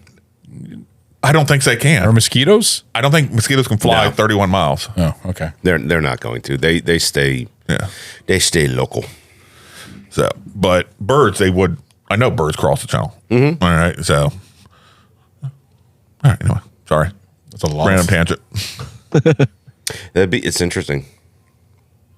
That would be interesting. Not to find out about. And that's not even to talk about the birds potentially becoming infected, potentially, if it made the species leap. Yeah. Do you think this virus could be really like Resident Evil, though? Yeah. And shit. And didn't they say in the second one that it did not jump species, that it was only man and apes? Yeah. I thought they said that for some reason it didn't, like dogs were okay and it doesn't jump species. Cats or anything like that. That's because Ebola is only primates, so apes and humans. So that's why it's That's why the rage virus is based off of Ebola. Okay, but the way that they made this virus is the fact that it's not worldwide. With how fast it gathers up within us, you get bit or blood or because they also spew blood on. All they got to do is spray like 4 or 5 people, and all of a sudden they're all infected. It goes so fast. I don't understand how it can't get worldwide. Like you get to the Night of the Living Dead zombies and stuff like that. Yeah, you can fucking clear that out. That's easy. But when it gets to these guys, this is fucking a scary ass virus. And I feel like this can be worldwide to the point where it will destroy the world because absolutely it can. It goes so fucking like within 2 or 3 seconds and you're infected and you're done. And the only hope is that with how quickly it's going, you don't have to worry about somebody bringing it into a secured area. Yeah, if you do a proper job of isolation.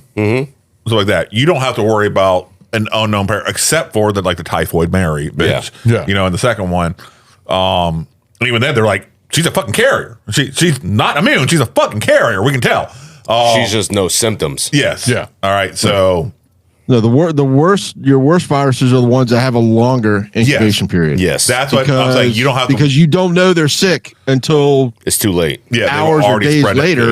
Yeah, and This they've one right already here can burn out gone to real different quick. countries, different states, things like that, and now they're spreading it. Yeah. See, the only thing with this one, for the best case scenario for that thing to spread over to the U.S., it's not by plane, it's not by boat.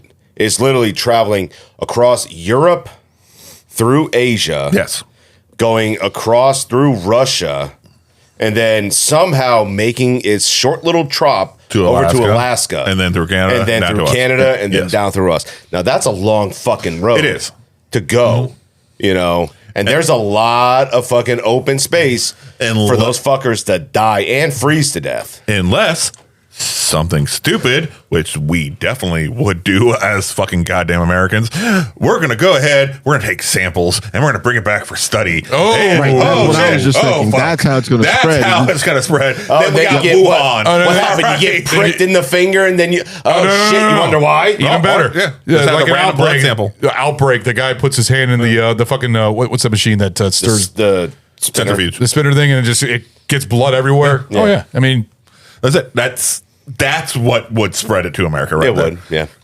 Instead of just studying it on location and saying, you ain't bringing that shit in America. Fuck you. The thing is, that's too fucking And the easy. funny thing is, it's never airborne. That's the only thing. If this thing ever went airborne, and then, everything. No, that was the only saving grace for this fucking virus. Yeah, not being airborne. Yeah. The ultimate STD. So then you have... what else was there? Then you got at the end, like I said before, the end of it was the only scene that was shot with 35 millimeter, 35 mil, because they showed test audience, test subjects like monkeys. The actual ending that they had come up with, they said they didn't like it, so they redid it. It was him getting shot up, him in the hospital. No, he was already shot. Yeah, and the footage you see of him going into the hospital is already done, alternate to what you actually see in the film. The original ending, Selena and Hannah left him in the hospital. Yeah, and they went, and that was the end of the fucking movie. That was the end of their story, basically, and they're both going to be surviving on their own. Yeah, basically. But the I forgot what I was gonna say. So he dies. Audience doesn't like that, so they do the reshoots on the 35 millimeter. It was. You said something about days, monkeys. 2 days. Okay. 2 days before the actual film was getting picked up, because the film's already locked and loaded in the cans. Yeah. And they've reshot and reloaded it into the fucking cans. I think it was. They edited it back in. 2 days before it was. I thought it was a good Actually, choice. no, not 2 days. The day it was getting fucking sent out. I was okay with it. So you're talking about that whole scene where they were taking out the blankets out into the that was a whole putting the whole reshoot. hello thing. That That was a whole fucking. That looked like an expensive shot though, with the plane. Actually, did that look like a model to you with the plane going through? That was not a model. No, that was an actual plane. real deal. It's just the way that it looked. It just looked like it was going through like a model. It was just weird. I don't know. I What do thought you mean it a was, model? when it showed the POV shot of the plane going through the mountains, the mountains looked fake for some reason. I don't know. For me, maybe it was the way the film was, but it just looked fake. Maybe it was just the amount of the speed that the plane was going. Yeah. But I thought it was model work going through the mountains. I didn't know that was real deal. No, so, it felt real deal to me. It was. Yeah. It was. So that should have been like, I mean, they get to a farm and they have to construct all those fucking blankets to make the hello and everything else. So I mean, hello, is it me you're looking for? Yeah. So I would have liked the other ending better, actually. No, I think I like this one better. No, that's fine. I mean, I wouldn't have minded the other ending because to me it makes him more of the hero, and he risks his life to. So hold on. So he has to die to be more of a hero? Yeah, he did the fucking job. He did everything. No, you're right. You're right. Takes it away from him. You're right, but I mean, sometimes some movies go out with a a guy dies trying to. The only time that I think it's a better choice for sure that the hero dies if it's as a redemption. He did nothing to need a redemption throughout this entire fucking movie. Okay. No, you're right. You're right. Yeah, you're right. He even said in the fucking beginning, that that's a good point. Good point. He would go back for people. That's what. He didn't do it. He didn't do anything evil or like that. So you have a point. Now, if he did, he was just a fucking bike messenger who got hit by a goddamn car, all right, and woke up to the world gone to hell. Yeah. Luckily, they had whoever it was had the fortitude to lock him in the fucking and throw the key in there. Throw the key under. Yeah, that was very, very nice. Yeah. And shit for him. Absolutely. They're like, yep, good fucking luck. Ah, damn it, I can't find it. Can't find the fucking plane that it was. I don't remember what it was. So, did they have the plane in the original shot at all? No. So not even when they were at the castle, they didn't have that scene where the plane flew over. They did, yes. They did have the plane then. Yes. Okay. So why would they have the plane then? To show that not because you said the original one ending it shows them the two women leaving, the woman and the girl just leaving.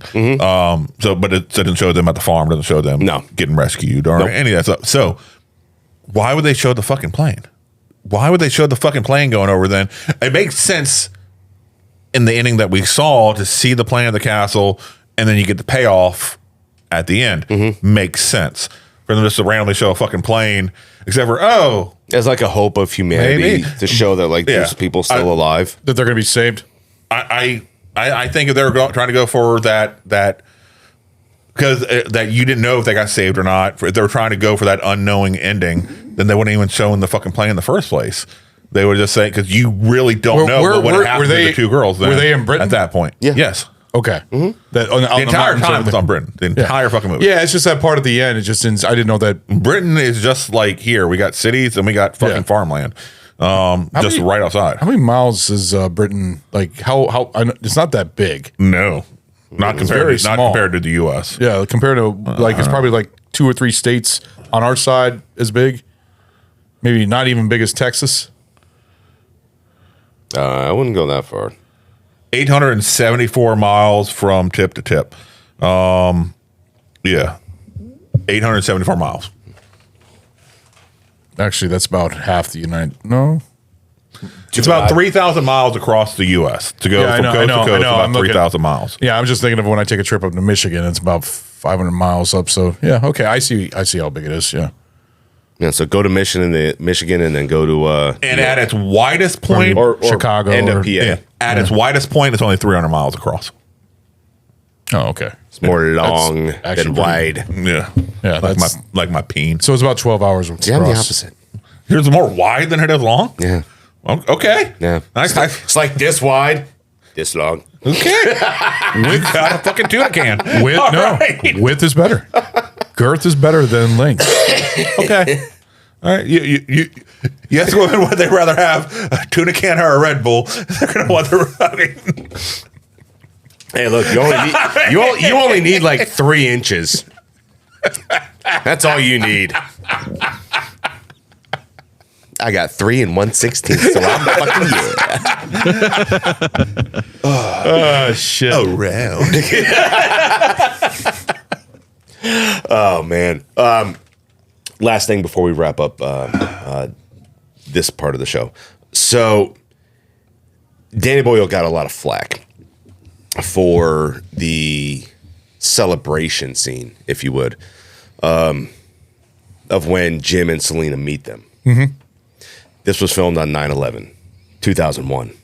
Oh. He said that it felt so fucking weird to do a toast, to be filming this particular fucking scene that day. Excuse me. Yeah, because they're doing a toast and at 9/11. That is fucking weird. Yeah, on the day it happened. Yeah. He got flack for when it was released because some reporters tried saying that they were shooting after fucking 9/11, and when that scene was when they were doing that scene there itself. Yeah. But he had to fucking educate them and tell them that he was actually filming prior to fucking 9/11 actually happening. And he said if they did, and if 9/11 did happen during this time frame and shit, like that whole scene there would have never happened. It's crazy that this movie was released a year after. Yeah. Well, the reason that he caught flack for it was because in Piccadilly Circus, when you have all of the "Have you seen me" signs all over the boards, and shit, that's what he got a lot of flack for from that there. Yeah, because that's what they did for 9/11. You know, so he caught a lot of shit for that. So that's when that's what people would do. They would. It's just people making a big deal about movies. Just like, taking the World Trade Centers out of a lot of scenes in a lot of movies. Spider-Man. Remember they took the World Trade Center with the spider web out because it bothered people. Or there was some other movies where the World Trade Center was in the a it's movie. Understandable, and they take it out.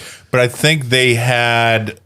I don't remember it actually being a part of the film. It was part of the trailer. I think it was more of like the advertising thing. Like, oh, look, yeah, Spider-Man. And they're like, hey, those towers ain't here no more. That's kind of ixnay on the hours tay. And Martin Scorsese, Gangs New York, but he said he left it in. He left it in. Yeah. Because they did after 9/11, they left the World Trade Center where it basically did the whole little thing of New York just constantly growing, and then it ends with the World Trade Center. And the movie was released in 2002, I believe, but they didn't change it to like the 2 lights shining up in the sky.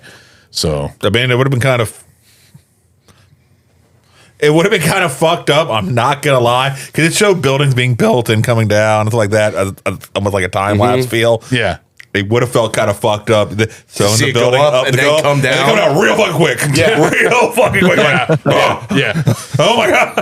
Yep. Oh my god. That's why I didn't see an issue with him keeping them in there. No, I think it was in fine. Gangs in New York. Yeah. So, so I think that's it for this movie. So we're gonna take a break. Be right back with drink number 2. Yay! And you can go suck a dick. Hell yeah. We'll be right back, guys. Hey, having a hard time trying to stay up, trying to record these podcasts late at night? Or are you up late working, driving trucks, working in the shop, trying to provide for that damn family of yours? You need coffee. Well, let us tell you about this one company we got right here. It's called Coffee Bros. Now, they got a very select blend of different roasts: light roast, medium, dark, espresso. Now, each one of these has its own flavor profile. These 2 brothers from New York made this amazing company with an amazing coffee that you could order online. So you just had the espresso roast? Yes. And did that thing wake you up? I couldn't go back to sleep. Oh, man. It was smooth. Nice. It had that nice chocolate taste to it. You can just taste the chocolate. Mm-hmm. And it doesn't give you that bite like other coffees do. Or bitter. No, definitely not bitter at all. This is smooth, sweet, aromatic. This coffee here will absolutely wake you up when you need it to. The coffee here is dedicated to freshness, quality, and consistency. Use the code BAF10 to get 10% off your entire order. The link for the website is in our show description. And I'm telling you guys, it's worth it. This coffee keeps you awake, especially for the late podcasting that we do. Yeah, it's very much needed. Try out Coffee Bros. Coffee Bros! For the record, the hell yeah was not for sucking dick. That was not what I meant. I said hell yeah because of the movie. So if y'all were thinking, shut up. That's not what it was meant for. Too much. Your beard looks a little whiter there, buddy. It's not Captain Cumbeard. Still is. All right. Anyways. All right. So we're doing 28 weeks later now. And for this drink here, basically because fucking US has to come in. And America. Save the day. Yeah. I don't know if they really saved the day yet, but we're going to talk about it anyways for a little bit. For this drink here, we are going to do the beautiful ceramic hand-painted fucking American bald eagle here. It was hand-painted? Yeah. God damn. Mm-hmm. This bottle is fucking, y'all will see it. Gorgeous. It's a fucking amazing bottle. So this is American Eagle Collector's Edition American Bourbon Whiskey. And we got intricate scents of toffee, subtle orange zest, herbal undertones, honey-eyed sweetness, leather, and oak emerge. Leather and oak. Emerge, whatever.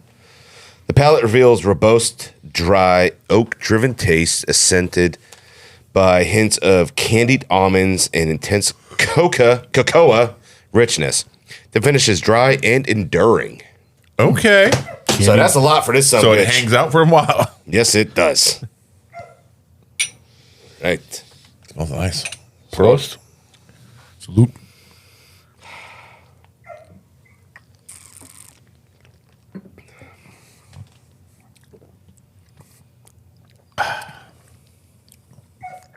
Okay.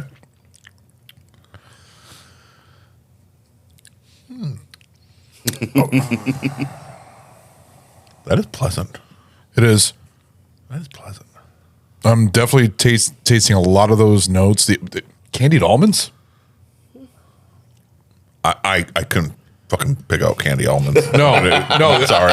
It was a question. I couldn't pick that out. I know. I didn't pick that out. It says that's a question. It says, but the leather? I can see the leather taste. The smell of leather. Yeah. Smooth. Mild, very mild burn. More of a warmth. Yeah. But it's not anything that is extremely overpowering, you know? Like actually, Frank said in the first movie with that bourbon, that scotch. Yeah. The scotch that he fucking had. Yeah. There with all those descriptions of it. Oh, when they're inside it the takes grocery away store? the heat, but it leaves the warmth. Yeah. I don't remember exactly what he fucking said though. Yeah, I remember you grabbed a couple bottles. You grabbed like 4. I told Sammy, I was like, yeah, I'd be doing the exact same thing. We'd grab a couple bottles of bourbon and whiskey. I mean, yeah. I'm grabbing all the best shit ever. It's the fucking apocalypse. It is fucking time to treat yourself. Okay. Yes. The smell of this is very sweet. The smell. Like if you smell it. Yes, but it's not like an overpowering. No, it's not. Especially in the sweetness taste. like some of the things that we've young had. to me though. Huh? It tastes young. It's nice. It's pleasant, but it tastes young. It doesn't taste like any of the flavors have developed any real depth to them. Is there anything else? It's nice. I don't have. It's not really much. Enjoyable that blend, that I have been able to find. Who's the on it. company that makes this?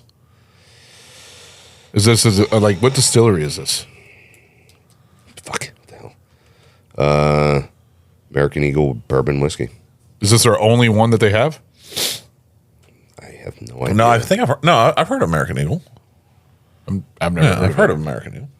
Not that. Well, not this is the a collector's No, edition. no, I so feel it's like probably I've heard of American Eagle. So bourbon. it's probably this is just the collector's edition with the bottle, and the ones are normally in a regular bottle. This is hard. I can't figure out what to get. It's very smooth. I enjoy it, but I'm not going to lie. Yes, I know. What? I already know what you're gonna say. What am I going to say? The one that we just finished, the bottle that we finished at my house is so much better. Like I just said, I know what you're gonna say. You know me well.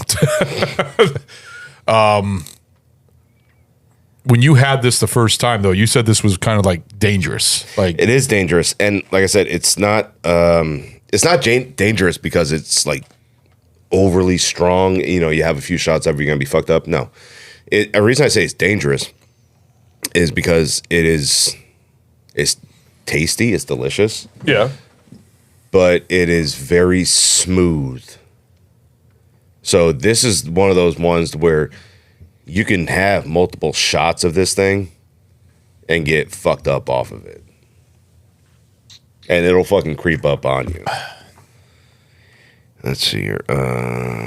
Is this it? I mean, it's good. It's not bad. But is it a go-to for me? It's 6 months aged bourbon. 6 months. Oh, really? Shit. That's what I was. Yeah, so I was spot on. It is fucking young as shit. Yeah, it is. Yeah. 6 months. What is the price point for the bottle? Oh yeah, it is. Hand painted American Eagle with 6 months aged bourbon whiskey in it. Yep. What's the price on it? Yeah, about 124, 125 with shipping. See, that's more like you're paying for the bottle. You're paying for the bottle. Yeah. It's nice. It's not. It's not bad. But it's not amazing. No, it's young. Mm-hmm. It's young. Oh, it absolutely is. So, yeah. It could develop into something really nice. Oh, absolutely. Potentially. I don't know if it can develop something.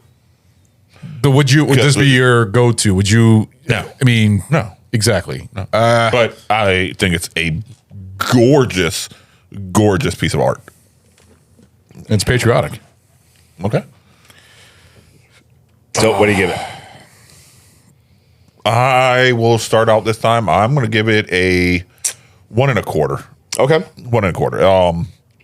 Like I said, it's pleasant. It's nice. It's just it's very immature. Mm-hmm. It's none of the flavors have any depth to them. They're there. They all blend well together.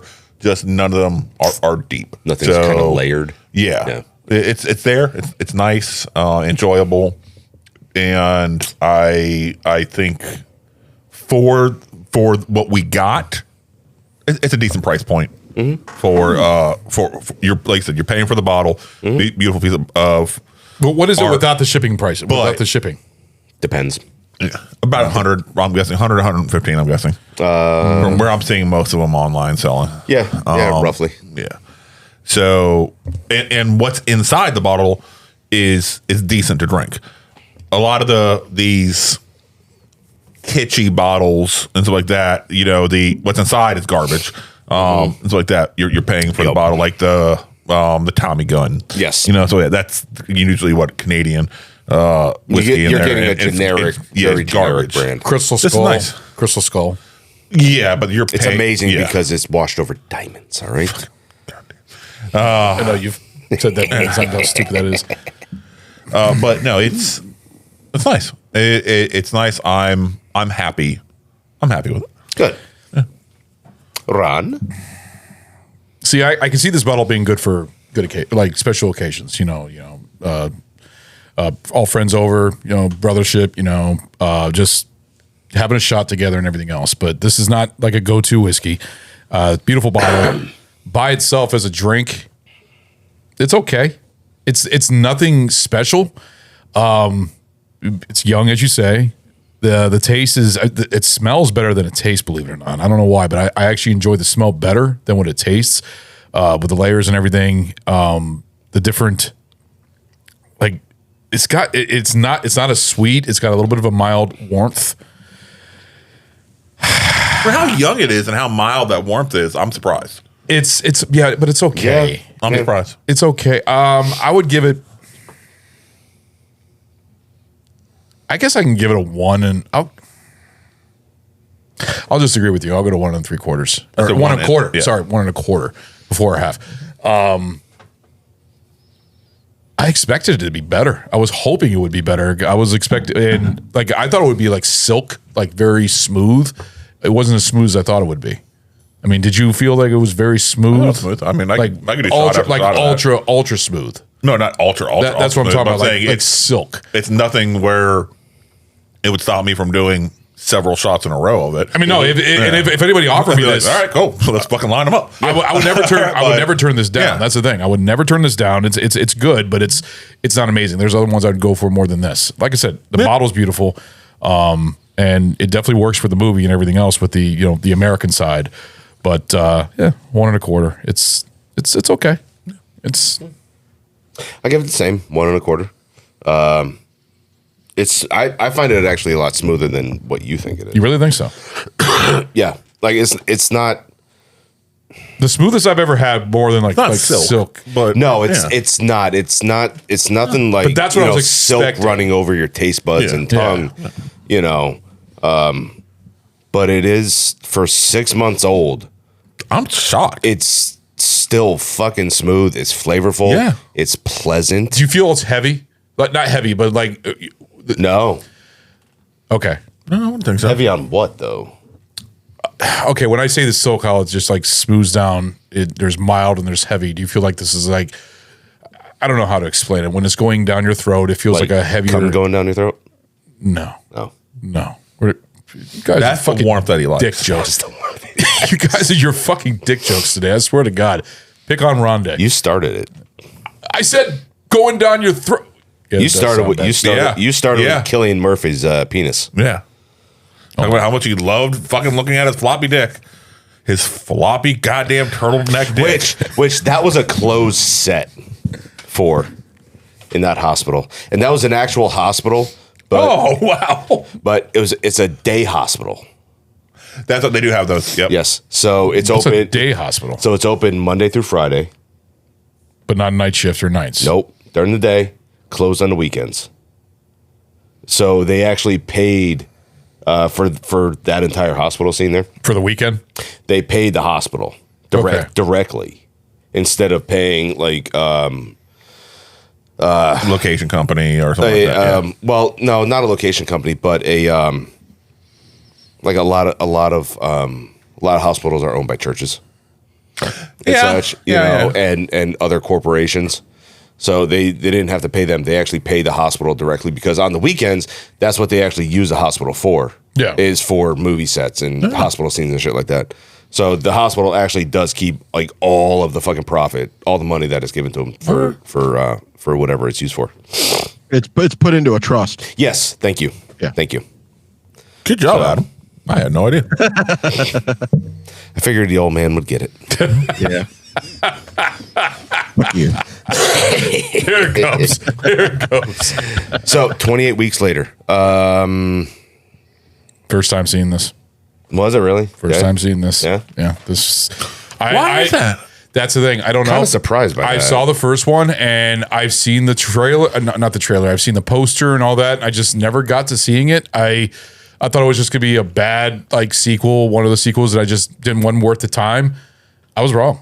I was extremely. I mean, that's understandable. I kind of wish I saw this when it came out. I did not know all the fucking actors that were in it. Yeah. I was very shocked to see all the actors in it, which is, by the way, we're going to get to the details real quick. Yeah, okay. All right, so the details for this movie, let's see here. We got 28 Weeks Later, was released on May 11th, 2007, directed by Juan Carlos Fresnadillo. I don't know how to say that name. It was picked by Boyle. Yeah. He's only done 3 movies. He did Intruders, Espiatos, and Intacto. I don't know if I'm saying those right. The budget of this movie, probably horrible. The budget of this movie was $15 million. The box office was $64.2 million worldwide. The Rotten Tomato score, the critical score on this is a 71%, and the audience is 66% for the critical. The cast that we have here, we got Robert Carlyle as Don. We got Rose Byrne as Scarlett. We got Jeremy Renner as Sergeant Doyle. We got Harold Perrineau as Flynn. Catherine McCormick as Alice. We got Imogen Poots as Tammy and Macintosh Buckleton as Andy. And then we also have Idris Elba. Didn't even see him in the main cast and everything else, but he's in this movie. But this was but the thing is, this is when he was well known. I mean, he's a British actor, but he wasn't well known at this time. I mean, I don't remember seeing him in many movies until the late 2000s. Do you? I don't Now think about when I may have first seen him. The first movie, I saw him in, believe it or not, was Prometheus. Really? No, American Gangster. He was an American Gangster. I remember him in that. He was the one that got shot in the street by Denzel Washington. The one that you remember what I'm talking about? But I don't remember seeing him in that many movies. So this might be one of his first, maybe, and maybe he was in a lot more British movies. No, 20 weeks later. This Christmas was same year. I don't remember that one. It's probably movies I've never. Daddy's Little Girls. Sometimes in April was 2005. This is what I'm saying. I don't think he was in the mainstream films yet. I think he really was. I mean, he's done. Because now he's a big actor. He's in a lot of big films because he's very well known. With the Thor movie, he was in filmography, but that's gonna fucking take forever. If you go behind 28 weeks later, what movies did everything? Yeah. No, this was one of his early films. So yeah, I would say so. Because I don't remember seeing him any time beforehand and stuff like that. That's why I didn't even know he was in this movie until I first watched it. When he popped on the screen, I was like, oh shit, it's Idris Elba. I had no idea he was in this. So did Jeremy Renner, because I think this is also one of Jeremy Renner's. He wasn't that big also, when you think about it. Hurt Locker is what got him big, and The Town is what got him big. And then he, got into the Avengers and all that. And then he was in just about everything because of, how... Well, until, he decided to run himself over. Yeah, but you know what? He's kicking now. He's walking again, and I think he's going back to acting again. So shit. He was lucky. He was actually happy. He even said in an interview that he was happy because he gets to take a break from acting. Some actors do need a break. I mean, acting is a lot of work when you think about it. He was in Senior Trip in '95. He must have been a teenager in that. North Country in 2005. The It Factor. Oh, okay. I know why I felt like I'd seen. Yeah, he was in multiple episodes of The Wire. Yes. Yeah, that's. Oh, yeah, you're right. Yeah, he was Stringer Bell. You're right. On HBO. Yeah, and that. Yeah, so he was in that before he did this. Yeah. So that's why I was like, man, he wasn't brand new to me. But now he's all up there. He's everywhere now. Yes. And in all kinds of movies. Shit, he even was picked to be hopefully the next Bond at one point, which I don't think is ever going to happen. But at one point they were thinking about it. But I mean, that's what people were calling for. They were wanting him to be. Yeah. And believe it or not, I don't really care for when they do the whole thing about racial swap. Oh my God, yeah, you do. No, listen. But I think he would make a great Bond. Yeah, he would be. I have no problem with him being Bond. But you have in the past, in the years, and don't ask me to pinpoint when, but I just know for a fact you have when it comes to comic books, about movies, racial and stuff like swaps. That? You have complained about racial swaps and reboots and redos and what have you, and you call it woke and stuff like that. It's okay. Yeah, and as I said, James Bond can work because you can make the argument of James Bond being a code name, not a character. All right, but James Bond can be anybody. I just said I had no problem with him being Bond. But before that, you said I have no problem with racial swaps. No, there is still some things I think there's like the Fantastic Four when they made the Human Torch. Yeah, the Fantastic. Mm-hmm. They have a black actor playing Johnny Storm when they do have black actors playing. They got that was the Black Panther. That was the teen version. Yeah, but still, they didn't need to do that when they already have a reboot. Heroes. I don't know. I mean, the Fantastic Four reboot is exactly what it was. They were trying to engage more with the younger crowd. That's all they were doing. Yeah. And if hopefully, the actor that was there was the better actor, then that's perfectly fine. I mean, you had an issue with the whole fucking chick playing in Doctor Strange. Which chick? The chick that played the bald lady. Yeah, because they had completely changed. But it's a racial swap. It wasn't just a sex swap. They did a sex swap. They did a racial swap. You still had an changed issue the with it. entire You background still of the had an character. issue, but you because still they had an changed issue the with it. background of the character They've altogether. done the same thing with other people in fucking comic book movies. They made it fucking went from a goddamn They went from an Asian to a fucking druid. Okay, All right, you're changing the entire. It doesn't character. matter. You're still doing racial swap. You still have an issue with it. A black dude who happens to be named Johnny Storm versus a white dude who happens to be named Johnny Storm. You're not changing the fucking goddamn background of the fucking character. How do you know that? They could be changing it in the future movie. See, no. That's what my problem was with the with the because they changed the whole backstory. Why am I blanking on the actress's name? The bald chick? Yeah. Why? Oh fuck. Super famous actress. Yeah, I know. Gone. Just out of my head. Boop. I don't even know her name, but she's in a lot of fucking movies. Super famous actress. Yeah. Super amazing actress. But my problem was you change the entire fucking background to just make it a different character. Don't make it that character. Yeah. All right. Versus. Tilda Swinton. There you go. Yes. But still, it was still a change. You had a problem with it. No, I had the problem with them changing the entire background and then just throwing the name on the character. The rest of the stuff, like the I could give a fuck less about the Johnny Storm one. Fuck it, that doesn't really matter. Right there, just because it all I did was change the race, and it was Michael B. Jordan, I think, who was Fantastic Four. Good actor, cool with him as an actor. I'm fine with him. Yeah, but they're also making a black Superman. And I think they're completely changing the storyline too. Only one way to find out. Yeah. So I mean, they're changing the entire fucking storyline. It's just a matter of they're fucking with. I know, Superman. but it's not. It's also just a matter of opinion, in my opinion. I think they are making a black Superman. I think that's what the rumor was. And I don't think there's any proof to it. What are you talking about? Yeah, it is. It's already in the fucking. Been talking about with the James Gunn and everything. Sorry, we're going off. You're talking about the cartoon that they're going to be making. No, they're making a new fucking movie. They're trying to get Michael B. Jordan to be. No, the they got a new fucking Superman already that's being made, and that's a fucking white dude. 100% a white dude. Yeah, and they're also making a black one. You can look it up. I've seen this shit before. And I'm pretty sure that was all fucking rumor. Sorry. Are you done? Derailed. Are you done bitching? Yeah, go ahead. Cool. Back to the movie. Thank you. For fuck's sakes. God. This is why I can't take you anywhere. You know that? I'm sorry. Man, he's got a fucking bitch. Man. All right. So 28 weeks later.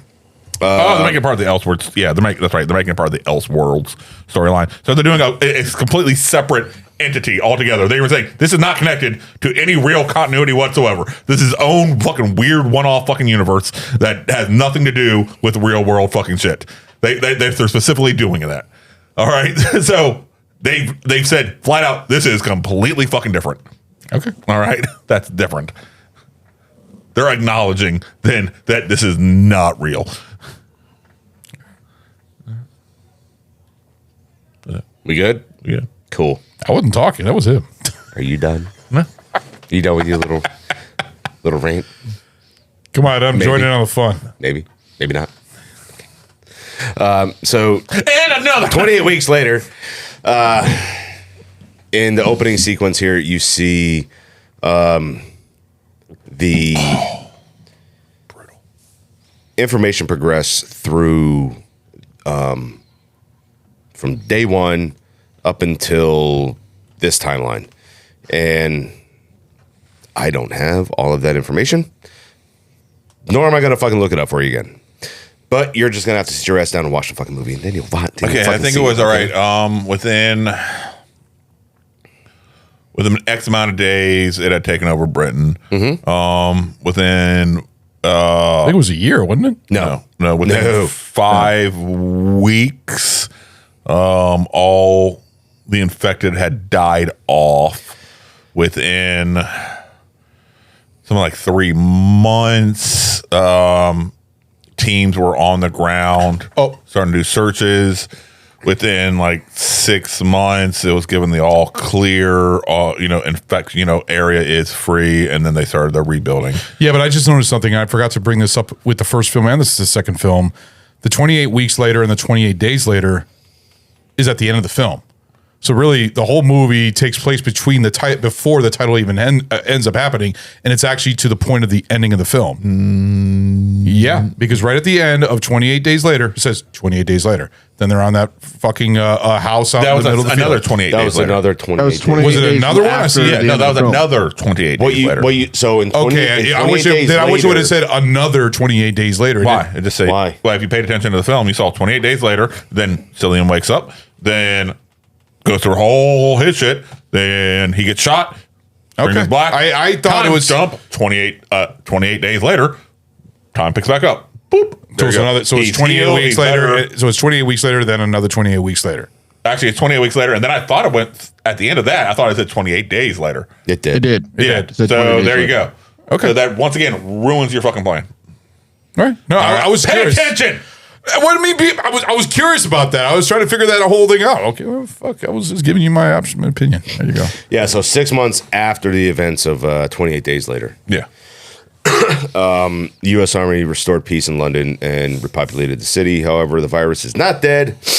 And we see this in Don's and what's her name? Alice. Alice, thank you very much. In Alice's scene in the farmhouse. Where else was this farmhouse used? I have no idea. Anybody? Children of Men. Oh. Okay. It's a great fucking movie. That's like such a good movie. Mm-hmm. Kind of the same. It is. Kind of the same. Well, not the same premise, but still in a babies can't be born world. Yeah, post-apocalyptic. Thank you. That's that's a great fucking movie. Okay, but like, that farmhouse scene was so fucking brutal. Yeah. So Danny Boyle's he actually And the funny thing about the actor filmed the barn scene. Oh, he did? Yeah, that was Okay. so he didn't have any. And reason being, he didn't have anything to do with this film. It was he didn't have time. You know that to film actor was also in Trainspotting. I mean, there's a bunch of actors. The father, the old guy. Yeah. Well, no, I wouldn't say old guy. He's pretty young. Robert The Carlyle. father. Yeah, the one that basically followed the Which son one- throughout the whole movie. The one that escaped on the boat. Don. Yeah. Robert Carlyle. Yeah. Yeah, him. Yeah, he was in Trainspotting Yeah. as like the fucking temper, the one that constantly was always violent in Trainspotting. It was just he is in a Danny Boyle film, but this isn't a Danny Boyle film, so it was just kind of funny that he was in this. So I don't know. It's kind of funny that an English actor was in another English movie. No, It's kind of fucking funny. the actor. I give up. Never mind. You know what I mean. The English, He was the in English a acting movie that community Danny is- Boyle directed. The English before. acting community is a very small community compared to the US actually acting is. community. Yeah, it is. So you'll see a lot of English actors work multiple times with the same type people. And it's not because they're my favorite. No, it's because it's such a small fucking community. Yeah.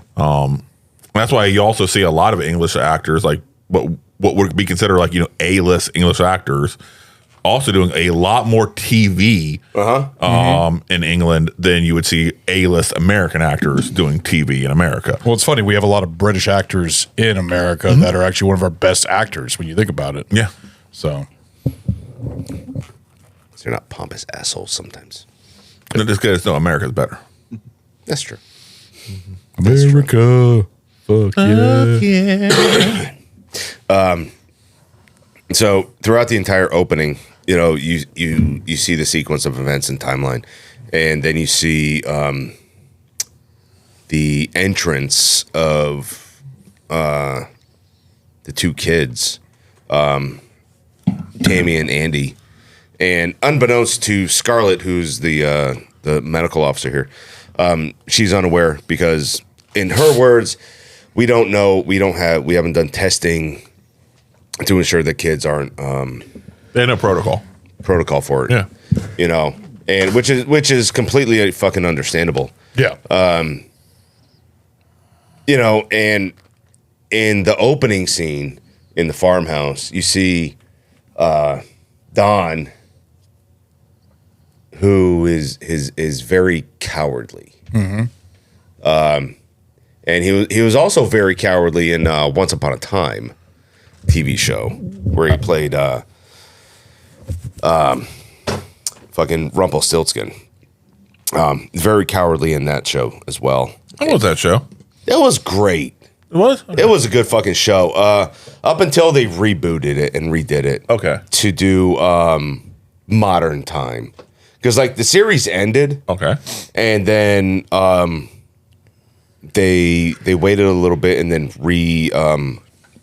updated it to fit the new world. Basically, like, so they're in like where the fuck are they? Fuck, I forgot what land they're in. Neverland? No, that was I never watched the show. Neither I. Oh, fuck, I forgot where they were. I saw Harley watching an episode here or there, and I was just it's curious. fun. It's a fun show. It's a good show. All right. I just Modern Time. Is that the one with the fairy tales in the modern time? Yeah. I've seen like trailers of it and like, videos of it, but I've never watched it. No, it's a fun show. It's a good show. Okay. But fucking Robert Carlyle, who plays Rumpelstiltskin in there, is a fucking coward. But he plays Rumpelstiltskin, but before he became Rumpelstiltskin, he was a fucking coward. Yeah. So okay. Yeah, you got to watch it. It's okay. to understand what I'm talking about. You have to be able to watch it and understand it. Okay. But so how would you react to that situation there? I try to protect my family. Would you run off like he did? No, I try to protect my family, and if you end up getting killed, you get killed. You protect your family at all costs. Realistically, I know I'm a slow ass runner. So I know all you gotta do is just you know what? You got a lot of weight behind you though. So you should be able to just shove your weight right back through them. You'd be saying, "Hey kids, wife, go stay here. I'm just gonna just jump on these guys and you crush them. You'll be fine. You got a lot of weight on you. Exactly. You're gonna just throw your body on them." No, I definitely could not outrun any of these. I could not outrun any of these people. I'm standing my ground. Yeah, there you go. I'm going down swinging. Adam? No, I'd be protecting my family. I wouldn't run off like that. You'd be getting your rifle out. If they had, there's no rifles and you have no weapons at this point right now. You got to think in the position that he is in. When it's just gone to fucking hell, all right, and the only thing is that I'm sure you don't know about the virus and that if you get bit that you're going to all of a sudden just start attacking your own family. So they've already figured it out. Oh, they have. Okay. At this point. Oh, that's right. Yeah, you're right. Yeah, they already knew because they were in the house trying to keep in the dark and everything. Yeah, that's why they were in when the I'm sure they got the chick who was talking to her boyfriend fucking went out. That one dick bag was fucking like, your boy is dead, or he's fucking eating somebody right now. Yep. All right, either way, he's not coming back. Yeah. So they knew the rules at the time, and that's why he was like, "I'm out because better you than me." Yep. He took a very good opportune time too to fucking bolt. Yeah. Because nobody was following him until Don decided to be a bitch and run off. Yep. And leave his fucking old lady there. Yeah. With some kid who, if that little shit never fucking showed up.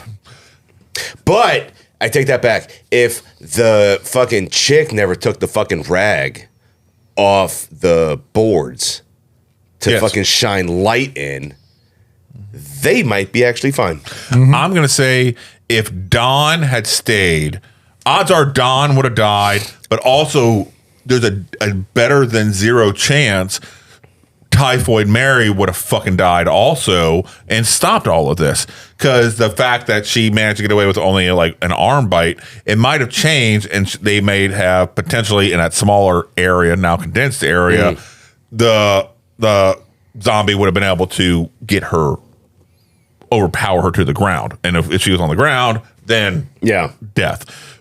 Which would have thereby stopped all of this shit from happening. Yeah. Very true. Okay. Yep. So Don being a bitch, in my argument, is the reason all of fucking England fell. Absolutely. Again. Absolutely. Again. Before I watched this movie again, that was my same exact fucking reason right there, was that if Don wasn't such a fucking bitch about everything, Britain would be fine. Yeah. You know, Paris at the end of the movie would be fine. Oh, by the way, that scene there was shot after the fact, with like 3 camera guys. All right. And they hired basically like a handful of fucking people off the street just to shoot that fucking Paris scene right there. Nice. Yeah. So, you know, we've and also had, Don, fuck Don. If he was that big of a fucking coward and he ran off and they heard she fucking lived, let's be cold hearted, but you just got your fucking kids back. They don't know for sure what happened. Otherwise, they would have fucking told him. Yeah. So he's still trying to lie his way out of it. When he got there and she was tied to a fucking table, maybe put her down versus trying to go for love in order to keep your lie alive. All right. That's a little cold. That bitch is. It is. That's a little cold. It is. But that bitch is. There's no way that bitch is forgiving him. There's hell no. Zero chance. Well, no. Zero chance that bitch. She's not forgiving him, but she did say, I missed you or I love you. In my mind, it's because she knew she was infected. She knew him coming to kiss her. She is fucking giving him the virus.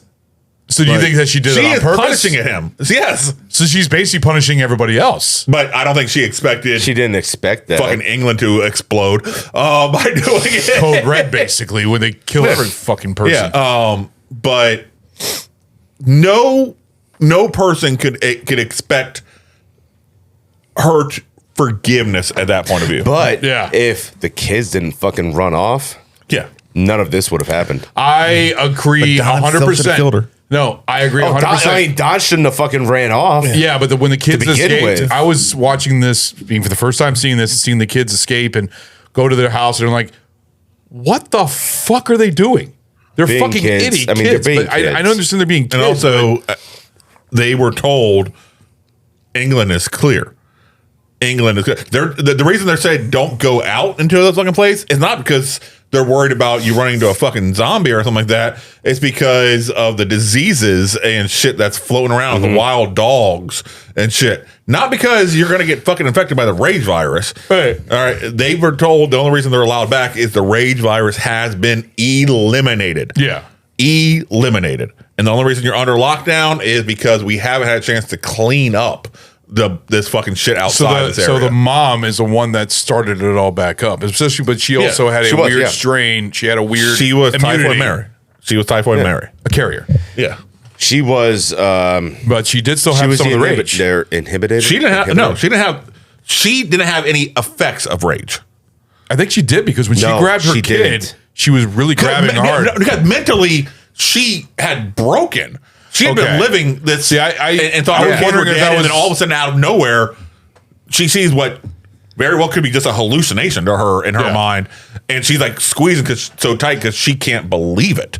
All right. Okay. So I took it the other way. I took it the other way out, thinking that she still had like some of the rage, but not all of it, like 100%. No, she is one of those like 1 in a million who can have the virus but no effects. Yeah.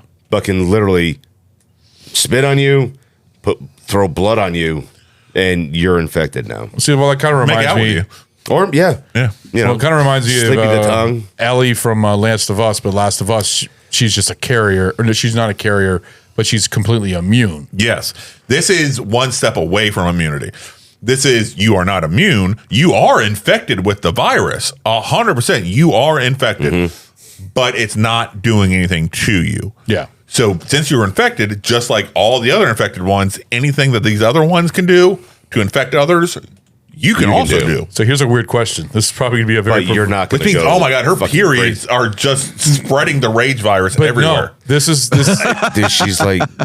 I'm pretty fucking sure she is well past her period. But this is a I don't question. think she's menopause age. I think she is. I don't think she's menopausal. I think so. This is a very perverted question, but I'm curious. So if she were to have sex, if he were to come in there and, start fucking her, all of a sudden he's just going to be infected within 2 or 3 seconds of being inside of her, and then start beating her while he's fucking her.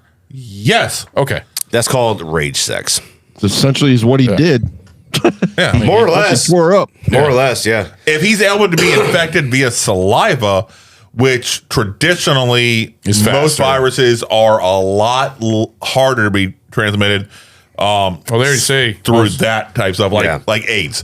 AIDS, unless you happen to have a direct open wound, they happen to have a direct open wound in your mouth. Yeah, it's not being transmitted through saliva. No, all right. Herpes is the one that's just saliva. Yeah, so rage being able to be that transmissible through just saliva, because I was waiting for her to bite him or something like that.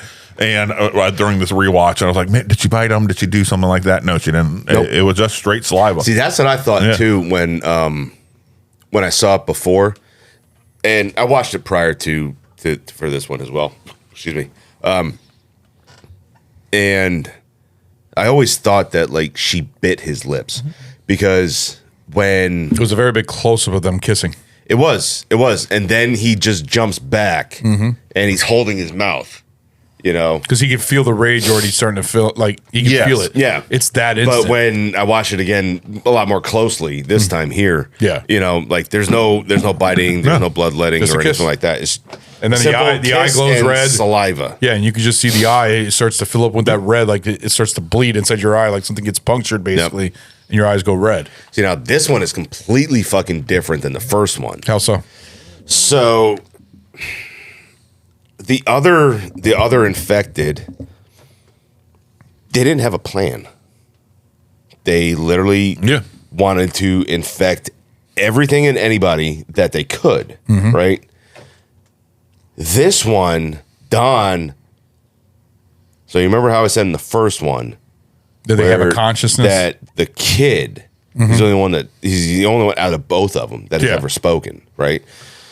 But I also said about consciousness. So that leads into this one. He's constantly following his kid. Yeah. So he has a plan. Okay. So when his wife, when they kiss, right, and then he gets infected, right?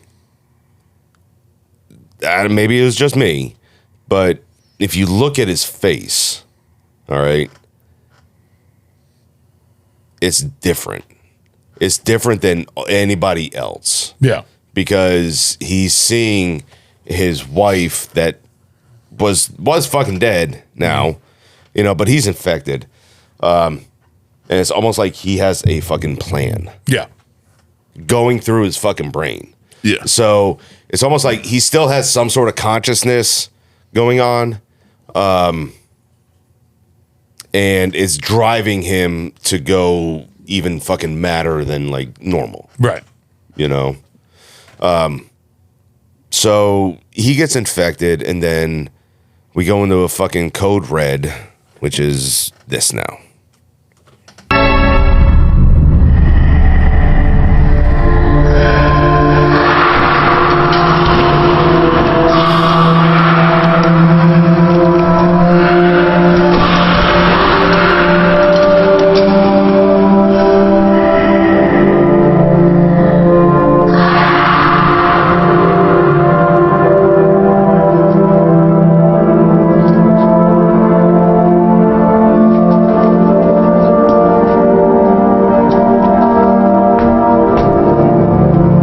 Clear channels to control room. Control room, this is General Stone. All forces under my control prepare to execute code red on my command. Affirmative. Affirmative. Break. All stations. Sunray in 30 seconds. We have an outbreak of the infection at the medical center. All units, safety's off. Affirmative. Affirmative. Open air cap transmission. Prepare designated containment areas. Affirmative. Move civilians to containment areas. All command personnel is secure in bunker. Confirm order to lock down. Lockdown confirmed. Execute code red.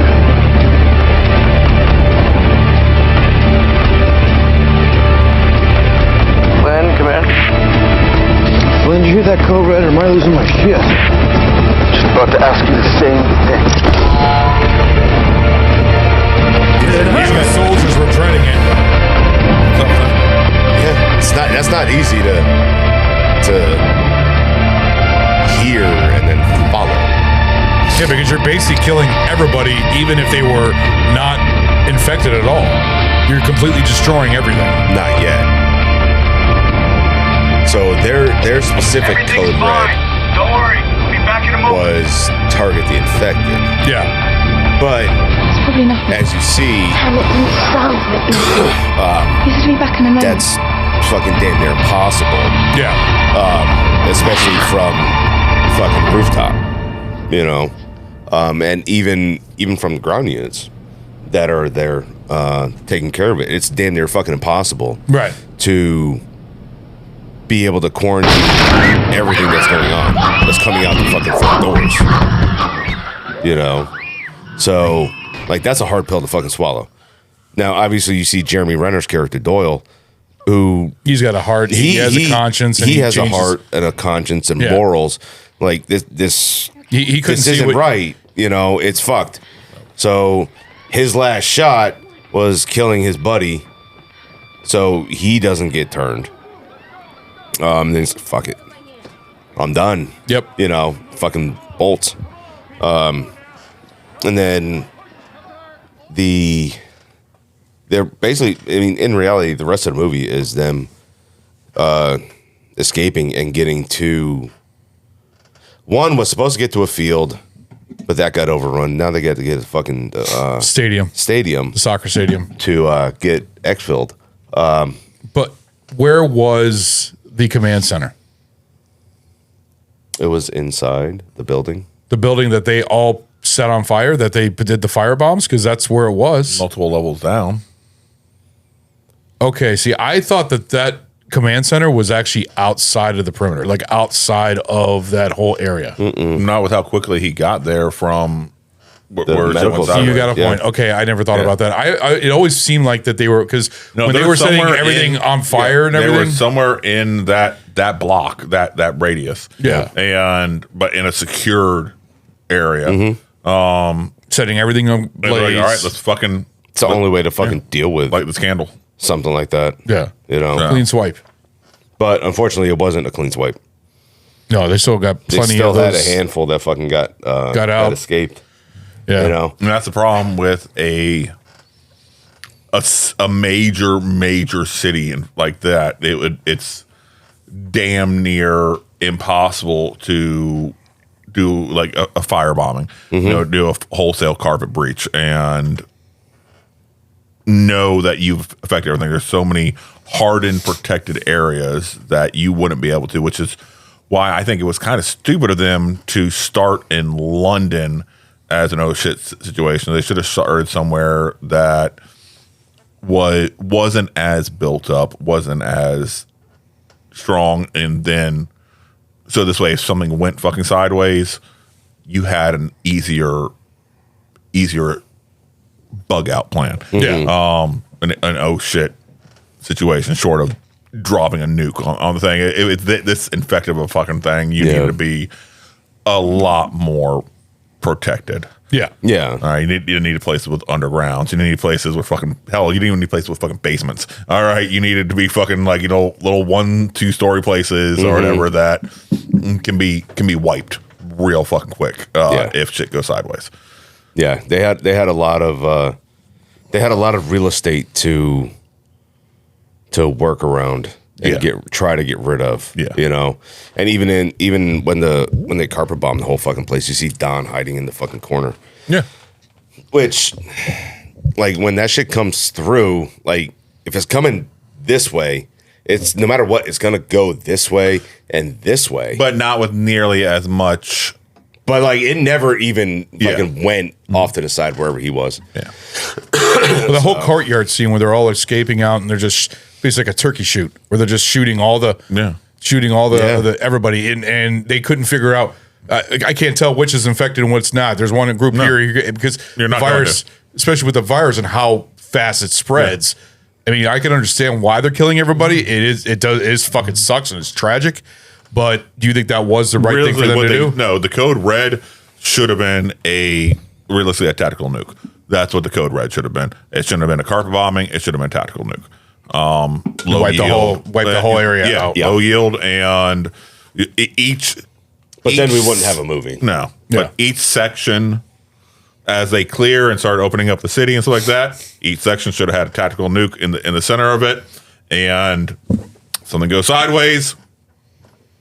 Yeah. Boom. All right. We know we know they're not getting out of that. Yeah. We are glassing this fucking place back to the Stone Age. I can understand what you're saying about the nuke because it would wipe everything out. But I mean, I guess, like you said, it would take away from the movie, but that would destroy everything. Yes. So, but if they're trying to reopen that fucking place, you needed to have a shit to make sure something doesn't go bad. They got lucky by the grace of God that it didn't spread the first time. You better have a foolproof plan to make sure it can't spread. Yeah. Well, I think the reason that they didn't do the fucking tack on them was to preserve something in case. That's what I said. It could have been a low yield. Yeah, nuke. but even then, like you're still gonna fucking destroy buildings and infrastructure and shit like that. So I'd rather take the chance of taking out, yeah. A quarter of the city and saving the world. Then oh no, let's preserve these buildings. Yeah. Oh fuck. That's what fucking happened. Yes, I understand. But it should have been. And they were saying they were opening up in sections. So once they kept everything cordoned off, all right. As we open up this section, before we move people in the center of this section, let's go ahead and put a little suitcase, a little suitcase bomb. All right, was this the only city that had the? I mean, because they said that everywhere else in the city, the virus was gone. Everybody was wiped out. They said everywhere in the country. No. As far as they knew, everywhere in the country. There was no other areas where there was the rage virus where people were running around. No, because they all died off. They died off in 5 weeks. Yeah. They starved After starvation. in 5 weeks. Okay. And then this is 6 months later. So after fucking that's why I think they were underprepared because they didn't expect it to come back. But So I would that's still they figured that it's done. If they had a plan in the first place for a code red, all right, to carpet bomb, they already had that installed, then they should have been ready for a real oh shit situation. They should have been, all right, if we even think there's the possibility, let's make sure it's an impossibility of it getting out of hand. All right, versus you're trusting the path of fire in order to try to clear something in a multi-level environment. And that's what it is. That you got several stories up and several stories down in a very blocked off environment. You can't trust a napalming situation at that point. No. All right, you have to go scorched earth. You have to fucking erase fucking biological matter at that point in order to ensure it doesn't risk leaving containment. Seems like a whole setup for nothing when you think about it, because you got all these people all set up. They have their lives. They're living in the. It's not a setup for nothing. It's trying to. I understand that, but it's just I don't know. It's just. It's just a ton of refugees. Yeah. Around the after world. everybody's killed, what are they going to do? They're just going to move and find another place to live? The soldiers are just going to go to another base, or yeah, they're going to pull out and go home. Okay, that's what I figured. Okay, that's what I was curious. So, all right, that was the point. I wish the movie was worldwide, because when it just makes it just one area, that's it makes what I'm it less, assuming. 28 years later, is years gonna be. later should be. Yeah, because or I don't know, because realistically, I mean. Where else would there be a rage virus? I mean, it could be, but unless it's going to be like a bigger version of 28 weeks later or 28 months later, where it's run through the course of 28 years. So it's run through the world, died off, and they're in the rebuilding. And then to provide drama, infection's got to happen again. So all it's going to be just a bigger version of 28 months. Okay. I don't know. Find out. Yeah. Find out whenever the fuck the. It's coming out next. They're not containing fucking Europe. It's coming out next fall. No, they're not. No. I believe next Halloween is when it's going to come out. The fact that it hit Paris, that Europe's fucked. The world is fucked. Oh, yeah, absolutely. All right. Yeah, it's like basically the Black Plague times 2. When you think about it, I mean, more than times 2. Not times 2. Times fucking a million. Going to Asia, all right. Russia. It's gonna unless the globe as a whole was already ready to go as soon as they saw anything. They're like, all right, we're nuking fucking goddamn Paris now. Gone. Fucking glass and fucking all of the surrounding areas. No, not the French. Probably not the French. The French might not have been a big fans of it, but the rest of the world might have been like, isn't there sucks to be all. Sucks to be you. Isn't there actually a virus or some type of bacteria or something like that that cannot be killed even through a nuclear bomb? Google. Is it? It's like that what. weird looking thing that I forgot what it's called. All viruses weird? Yeah, tardigrades could be killed off by the heat of a nuclear explosion. Yes, radiation doesn't kill them, but the heat from a nuclear explosion would kill them. Oh, okay. All right. If you're in direct thing, they don't have to worry about fallout because radiation doesn't affect them. All right, but the reason I keep saying nukes is just because of the massive destructive. You're dropping a sun on the fucking place. Yeah. It's not just fire, it is fire with force behind it. Yeah, well, lot of force. The thing about the new movie, I know it's been filmed with the iPhone like 16 or something like that. They use iPhones. Yes, they did use it, but they also used it in a fucking goddamn cage with a holder and a fuck ton of lenses. They didn't just walk around holding a fucking just camera like this. Yeah, I'm sure they held it in a fucking multi. I know, I've seen it. I've seen the camera, what it looks like and everything else, but still they use that. I don't know why they did that, and they're trying to make it just like with the digital filmmaking of the first one. Try to go back to that because this one, it's fine. I mean, because the way the phones have come along, they are able to do so much processing and so much heavy lifting. Oh, our phones are able to look better amazing. than a 35 millimeter film. When you think about it. So I have no problem with them doing, especially using other lenses and using a holder like they were using for stability and everything like that.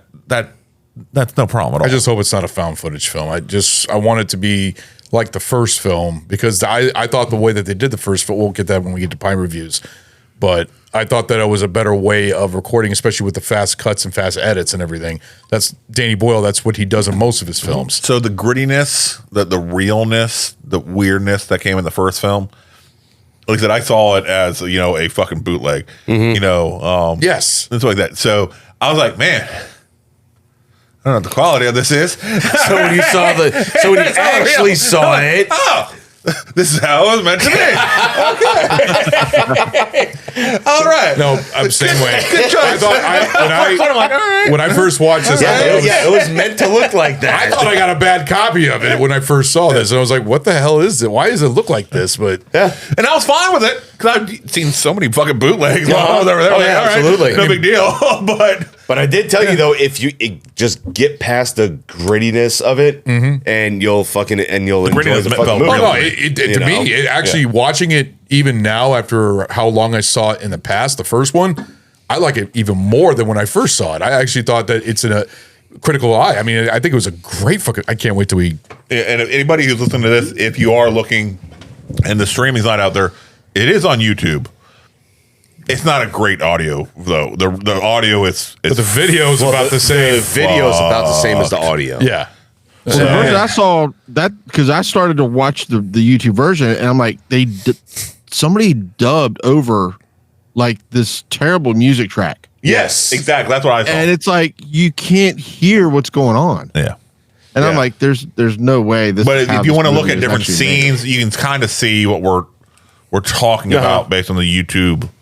What's put on YouTube, you can see the quality of the image. By the way, that theme, the opening scene of it with the 20th Century Fox. Yeah. Like it goes from you can see the whole thing, and then it cuts down to like a little fucking corner of it. Right. Of the emblem, and then it goes into the hallway, and then it jumps a little bit, and it goes back and jumps. Like they're whoever the fuck did it, you fucking suck, homeless asshole. Because I remember I called Ron. I have seen like Haji copies. I was like, Ron, a fuck ton better than this. Ron, I don't know where I'm gonna fucking be able to watch this. I just looked everywhere. I can't fucking find it anywhere. Yeah, he called me about it too, and I told him. Well, what do you mean? And I'm like, I can't fucking find it anywhere. It's not on goddamn Amazon. It's not on fucking Hulu. It's not on fucking HBO. I can't fucking find it anywhere. Yeah. It's not on my Xfinity. I'm just like, I don't know where this fucking. And looking online, looking for stories, it's saying it's not available. Yeah. anywhere. I don't know what I'm going to do. I saw a copy on YouTube and it looked shitty. He's like, well, let me reach out to Ragnar. And then he came back. He's like, Ragnar said it's there. Ragnar and Snow say it's there. They don't know what you're fucking talking about. I'm like, no, they may be looking at 28 months later or 28 weeks later. That is there.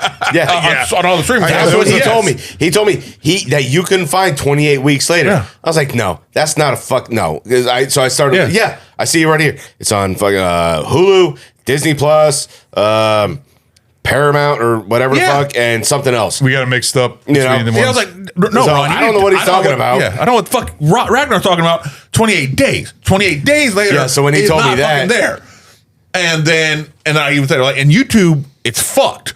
Yeah. See, he didn't tell me that. All right. He told me that no, it was 28 days later. So I looked it up, found it on YouTube. I was like, no, it's on fucking YouTube, man. So I started watching it. I was like. Then you take me back. I'll take that. What the fuck? Yes. Then you told me. And I told Ron, I'm like, Ron, I don't want to fucking watch this fucking YouTube shit. He's like, oh, all right, I'll rip you a copy. Yeah. I'm like, all right, cool. Yeah, he told me, he's like, dude, you can either watch the YouTube or I'll fucking get you a copy of it. Yeah. You know, I think we watched 5 or 10 minutes of it. Yeah. Actually, we watched the opening scene of it. Yeah. I was like, ugh.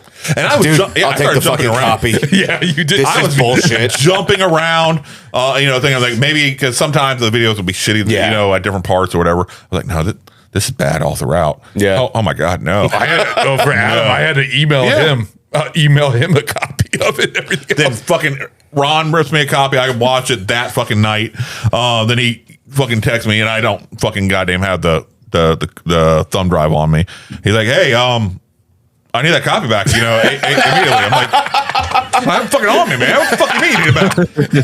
I need it fucking back. I need it to more people. I'm like, fuck. Jesus Christ. All right. I will, I don't have with me. I'm at fucking work. I can't shit it out. It's at home. I'm not coming back out after I go fucking home. Yeah, fuck right. you. All right, he's like, well, just drop it off, in my mailbox in the morning. Okay, cool. Oh, shit. Yeah, so I go fucking drop it off in the fucking mailbox in the morning, and I literally, you open the door to the mailbox, sitting right on the edge, I put a dead center right there. I'm like, cannot miss it. I'm not even going to let it slide to the back or anything. It's going to be right fucking there. Dead right there. Should have shoved it in a potato. I was thinking about it. I don't see it. So then he fucking calls me late that fucking night. He's like, hey, man, I need that copy back. I'm like, I fucking dropped it off. Where'd you drop it off? In the fucking mailbox like you told me to.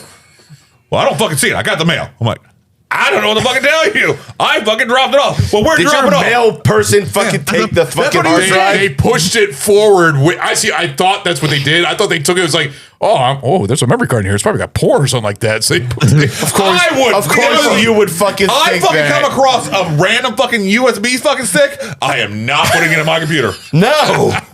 Well, the thing is what happened was I pulled the mail out, and somehow when I pulled it out, it pushed her out down the middle of the road. So then I go back up the hill. I was like looking with my flashlight. It's like dark outside with my iPhone. It's like, oh, there it is. Great. I ran over it. I did run over it. It still works. Yeah, it crushed in a little bit. I had to take a flathead and spread it up a little bit. And I got it in there and I was able to get the copy. That's what I was like, Ron, I don't know. Well, where'd you leave it? I'm like, I fucking right on the edge. I'm like, maybe they pushed it back. I don't fucking know. Well, I'm gonna look. I'm like, okay, good for you. I know I fucking dropped it off. And he goes fucking on the. I'm in my busiest fucking time of work. Dude. Yeah, I'm in my fucking most slammed fucking time of work. Like, I'm walking up there right now. I'm looking again. I'm like, okay. It's not in here. It's not here. The mailman stole it. I'm like, are you fucking sure the mailman stole it? That's fucking random. Bottle, please. What? Why would the mailman? I don't think the mailman. The mailman never fucked with any of the shit. When I was dropping off of those potatoes and everything like that, they never fucked with the goddamn thing. All right, it was. I don't see why they would. Well, that's because it's a thumb drive and it may have porn on it. You sure they didn't Yeah, I did say that. No, you sure you didn't? No, dude. You didn't. It wasn't in the bundle of the mail, or when you pulled the mail out, it fucking fell out or something. Look around the ground and shit. Oh, this ain't there. It ain't there. They stole it, man. They stole it. I know they stole it. I fucking sucks to be you, man. I don't tell you. I did what you fucking told me to do. Okay. About 10 minutes later, yeah, I found it. Oh, really? It was in the road. Okay. Good. Glad. Glad for you. I'm sending it to Adam now. Okay. Good. Glad Adam's gonna be able to say it. I'm good right now. Well, I appreciate you telling that whole story of my stupidity. Shit. And us breaking all the laws. I don't know what you're talking about. Yeah, no, it was a copy of what I had on my Apple TV. I already owned it. It was hypothetical. I owned a copy. Yeah, I owned it. It was hypothetical. I owned it. Everything we just said was hypothetical. Yep. Only said for your enjoyment only. Yes. And it created lots of enjoyment. Yep. Cheers. Let's go.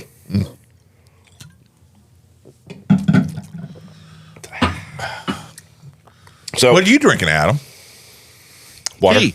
That looks like a Gatorade bottle. It was. I drank my Gatorade earlier, so during the break, I went up and filled it up with tea. Oh, shit. So the entire, not the entire film, but a lot of this fucking film is filmed at night, shot at night. Yeah. But yet produced at night. It's all filmed in the daytime. Oh, that's just easy filtering. Well, it's make it night. Day-night day-night filter. Filming. Okay. Which It's called, is... day for night. Day for night. Yes, that's what it was. No. Where'd it go? But they didn't use any filters to make it look like night when they filmed it in the day? It's a cinematic technique used to simulate night scenes while filming in daylight. It's often employed when it's too difficult or expensive to actually shoot during the nighttime, because both stock films and digital image sensors lack the sensitivity of the human eye. Yeah. In low light conditions, night scenes recorded in natural light, with or without moonlight, may be underexposed to point where little or nothing is visible. This problem can be avoided by using daylight to substitute for darkness. When shooting day for night, the scene is typically underexposed in camera or darkened during post-production with a blue tint added. Additional effects are added to heighten the impression of night. It's a filter. I mean, that's basically what it is. They did this. Sorry. Oh, sorry. Yes, but did you know that? No. See? Smarty pants. But they do it in a lot of movies, though. But now you know. Yeah, they film it in the day and looks at like at night. Mm-hmm. Yeah. So well, they couldn't film it. They couldn't film it at night, obviously, because they just told the actors close your eyes. The buildings themselves, like they still have fucking people there. I talked about this in the this wasn't the way of filming, but it was just a filter that they use. I talked to this about in the 9 Living Dead episode, where the Blu-ray that I have, it has a filter. Like they filtered it where it's like a lot more nighttime look, even during the day, where it made the day look more like the late evening. But this one with the daytime, to me, it's just a filter that they used because it's a lot cheaper to film during the day than it is at night.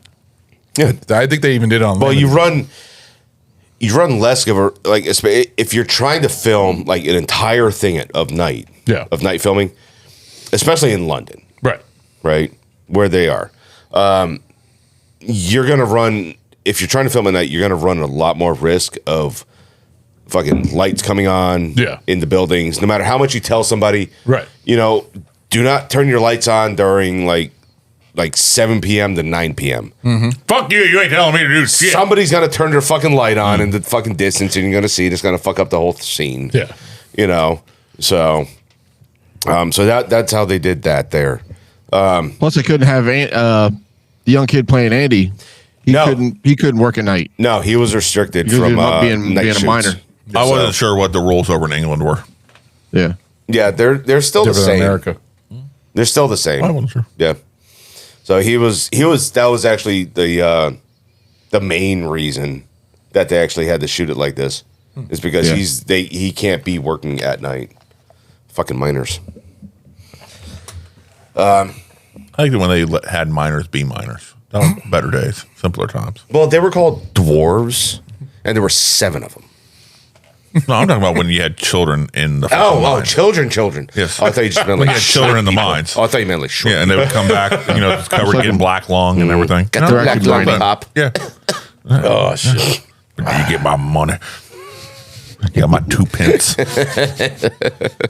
Oh boy. Please, sir, may I have another? I will say that this movie is a lot more intense than the first one. This one is is a lot fucking different. So what I love about these films, especially what happens with the second one, is in a lot of apocalyptic films and a lot of zombie films, you see like the beginning and the middle and the end of them, right? Yeah. But you don't see the after effects. No. You don't see the rebuild of anything. Yeah. And in this one here, which is great, reminding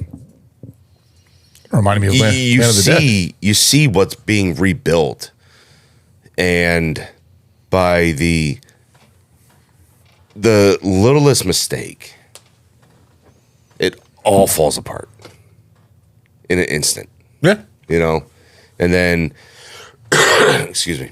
Man of the Dead did the same thing. But I mean, it's a microcosm of society as a whole. How quickly one thing absolutely can bring the entire society to a halt. Yeah. Mainly it was Don. Mm-hmm. Don was the whole issue. That's why you never trust people named Don. They're fucking weird. Especially British men named Don.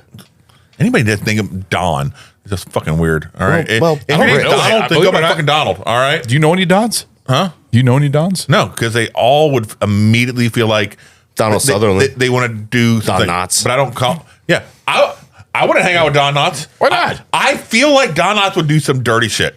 I feel like it'd be great to hang out in a bar. I feel like I wouldn't let my kids around Don Knotts. How the fuck?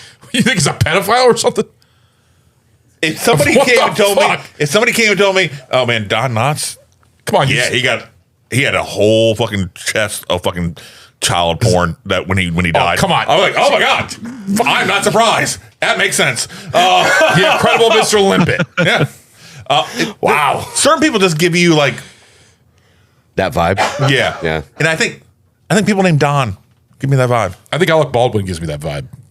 Yeah. If his name was Don, it would make even more sense. Don't say that around him. He'll fucking shoot you. Oh yeah. Rusty. And then get somebody else arrested for it. Yep. Yep. It's your fault. Say It's your fault I pointed the trigger at your face. Oh shit. Doesn't he know only Republicans can get away with that? Like Dick Cheney. And make you apologize to him for getting in the way of his shot. You fucking idiot. Oh man. So that was so baller. I'm sorry. So overall, like the second film itself, like it's got so much involved with it, that between Doyle and the kids. Oh man, Doyle rules. You know, Doyle rules. But I don't think he slipped on a fucking banana peel though. So would have been a lot cooler if he did. But you know what he did do? Catch the fuck on fire. He did. Oh, he did. I'll catch up with you at the stadium. That was intense. He didn't scream like a bitch, though. I was He didn't not scream like a bitch. I was not expecting a death like that. That's because they didn't fucking play the sound. You know he was screaming like a bitch. No, 100%. He didn't scream like a bitch, man. That's 100% he That's did. what I'm sticking to. I know he did, though. he did. I know he did, though. Tough as nails. I know he did, though. Yeah, Anybody set on fire, you're screaming like a fucking bitch. Honestly, if I'm set on fire, I'm screaming like a bitch. I don't care. Once I'm I screaming like a bitch. successfully push this car, I am turning around and I'm trying to hopefully fall into the people who just set me on fire and catch it. Right. All right, fuck you. All right, I know I'm dead. There ain't nothing I can do about this. Let me try to take you This is with going to be me. a big boom. Yeah. Big bada boom. All right? Bada boom. You know? Fifth Element. Well, the original wasn't scripted like that. It was actually supposed to be Don killed Doyle. And which one's Doyle? Jeremy Renner. The one that we were just talking about. Yeah. Don actually killed Doyle in the tunnel. And fucking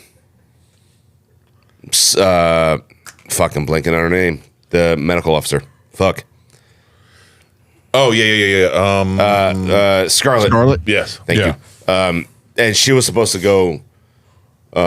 She was supposed to take care of the kids, and then she was supposed to get burned alive.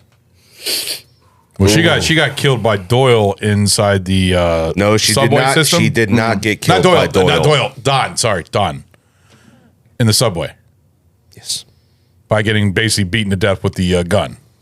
Yes. So the taxi cab. Taxi cab. What about it? How much had such fucking soft suspension? It did. It was killing me. It did. Fuck. How much did that front end weigh? Why?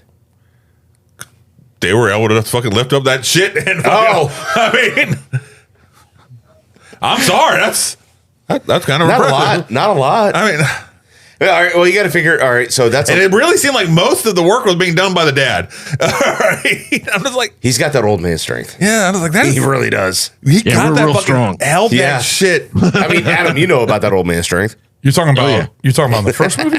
No, the second one. What?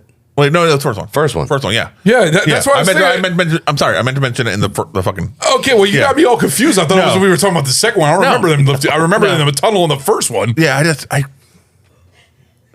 because I know Cillian Murphy. He wasn't helping much. Cillian Murphy. Cillian, you're right. He wasn't. But I always see this. I always see the C, and it's always Cillian in my No, mind. I said Cillian in I the know. beginning, and you guys corrected me. I didn't now I do correct you. Cillian. It is before, Cillian. in the past, we have corrected. Yes. Yeah. Well. Yes. But you But it could have is waited Cillian until I said it Murphy. multiple times and then had me. I didn't think you'd say it again. Very well could have. Oh, fuck you. In my mind, it's always Oh, go back and say it the old way. it's always the incorrect way. Which is what? The one that starts with a S instead of a K. Like a snake. Yes. Silly like a snake. Yes. I don't know why. CI should be, in my mind, S. Instead of a K. Yeah. Like a K. Yeah. Yeah. K Yeah, is- that's understandable. C is If it was KA, maybe? yeah. No, that would be KAI would be KI. KAI. Like Killian Red. Or CAI. I'm sorry. If it's CAI, then I can maybe, in my no, mind, that's like a Kai. Killian. No, that's like- Killian. I get in my mind, I would lock. You're adding an A to it. I know. Killian. But no. It would be Killian. And, No, that's like and that's how my brain would process a CI in my mind is S. Yeah. But it's pronounced K. In order to get the K sound, He has with a two C, Cs. it would have to have a CA I for Cillian or Killian. It's But- CI. But in my mind, it should be, if it started with a C and it's making that K sound, it should be a CA, not a CI. I mean, I understand. I get where you're going, but it's Irish. So Yeah. They're too drunk to understand how to speak. I know. I'm good with them. So am I. I love them. I love myself.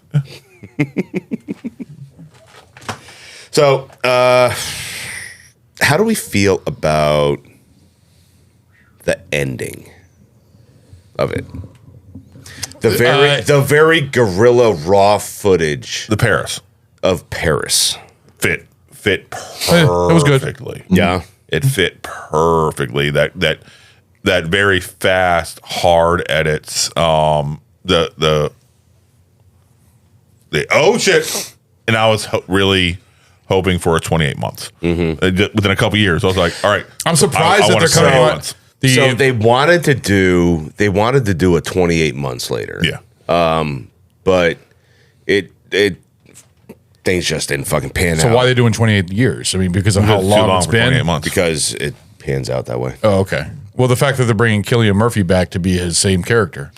Are they? Okay. Like, You think I've he done might be zero. another character? I've done zero. Cillian Murphy's back. Okay. I wasn't sure. Yes. No, he's actually coming back for the film. That's why it's very anticipated, because he's coming back as a character. So, because when you think about it, the first one, no idea. Naomi Harris, I have no idea. But the thing about the first one is that the first one and the second one are two completely different movies. They're two different stories and different areas, Well, different that's characters. because the original cast, wasn't able. They had already had prior obligations that they were actually working on. So they just made a brand new story. When 28 weeks later was going on. So that's why they couldn't be in Which I was fine this with. one. No, I was fine not having any No, of it's the- perfect. Yeah, It was a good storyline, but I think the the fact that they're bringing Cillian Murphy, I'm really curious what they're going to go to make the story go towards. Like, I'm really curious how it's going to turn out. Whatever previews you guys see online about them, they're not real. They're fake right now. Because one of them, actually both of them that I've saw, has scenes from World War Z in it, has scenes from A Quiet Place 2 in it, and a couple other fucking movies. The ones that threw me, the ones that had scenes from Dune in it, that really fucking threw me. It was too with dusty. the sandworms. This is the release date for the new film. It's going to be The eyes were too blue. They were just wrong. 28 years later. They were using it. The release date for the new movie is June 20th, 2025. Okay. So it's coming out next year, in summer. So the summer I don't release. think they need to bring. I don't think they need to bring Cillian back. But you know what? Just curious what they're going to do with the Yeah, story. because he wasn't. Yeah, he was a main character. Awesome, cool, wonderful. Him and Naomi Horace. Naomi Horace? But Horace, huh? Yeah. She's a whore. He's not bringing something special, skill level wise. He was a bike messenger. Everybody's got to start somewhere, though. Yeah, I mean, he wasn't. I just hope they don't make him more important to the overarching story. They might. Than realistically he needs to be. He just was a random schmo who happened to be.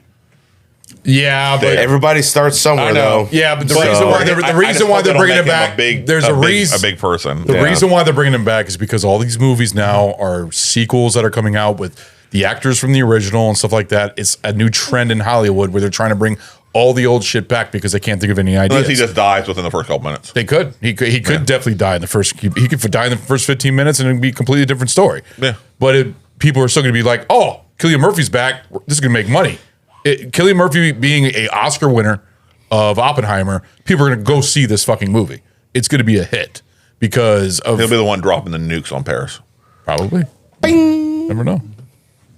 On that note, on that nuke drop, let's do pint reviews. How do you want to do that? So what I want to do, review for each movie, and which one do you like better? Okay. Okay? Cool. Adam, my friend, you go first. Okay. For 28 days. Later. No, yes. I mean, no. Right. No, there is a movie, 28 Days. Sandra Bullock movie. Trust me, I looked it up and I was like, yeah. Because you said it was a different movie. I even told you, oh, no, it's there. I'm like, no, it's not. It's a different fucking movie, Ron. Enjoyment, I'm going to give 4.5. Nice. Oh, wow, that's high. Yeah, I really enjoyed. To be honest with you, I'm gonna give both of them 4.5. I enjoyed both of them. Nice. I really liked in the first one how they how cinematic it was. You know, the large panoramic shots of how empty the city was. You know, you could tell that he just felt so alone walking through the city and just nobody there. Yeah. And it's incredible what they were able to do, what they were able to do in a city that is still busy. Yeah. Yeah. You know, and to make it completely seem shut it down. So empty. Yeah. Critically,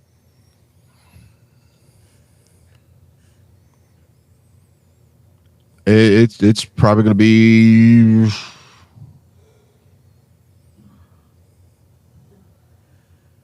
four. There could probably be little tweaks here and there, but other than that, there's not a lot that could have been done to make it much better. Mm-hmm. For the second movie, like I said, enjoyment, I already said it was 4.5. There was some stuff on it. I would give that a critical of 3.5. Oh, okay. Now, which one I like better? I think I like the first one better. Just for how it started the story, the overall story of what Jim went through from waking up in the hospital. I would love to know how long he was in a coma for, and how long he was out of like nobody taking care of him. Because if he was in like if he was in that room by himself for 3 weeks with nobody taking care of him, how in the hell did he survive? Well, I think somebody took care of him before they left.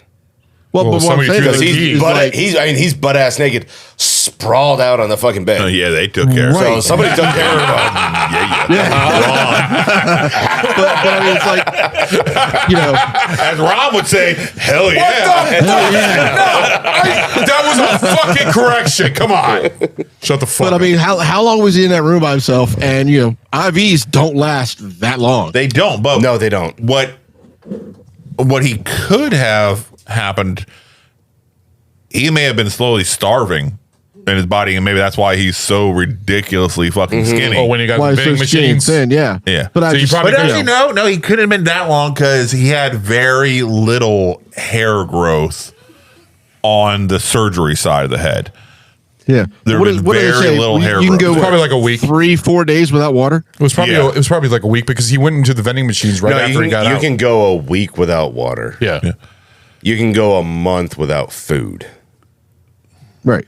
So I don't want to find that out though. It wasn't right. that. So are we saying that he'd fucking only been there die. a week, maybe? I mean, it's that's what I'm just saying. That It's people just had crazy abandoned that- him. So we don't know. People could have, shit could have gone sideways. People were the last holdups in fucking the hospital were trying their best and take care of the people who couldn't help themselves until they just tapped out and either rolled out or fucking killed themselves, Right. whatever. That's why at that point they just locked them in there and said, fuck it. Good luck. Good luck, dude. Jesus, take your soul. Could have left him a note. Yeah. But Right, that's what I was saying. Is a note. Yeah, hey, Wait, really? What are you gonna We really left you an put hour. there? Yeah, we left I mean, you 2 days ago. We're fucked. Right. how would you like to wake up to that? What? What the fuck? See, and that's the bad part. You get a note like that, like you just wake up from a fucking coma, right? And you see a note that says, "We're fucked." You look out. You can't even get out of your room. Yeah. And you just look out. The whole fucking hospital's trashed. London's trashed. What the fuck?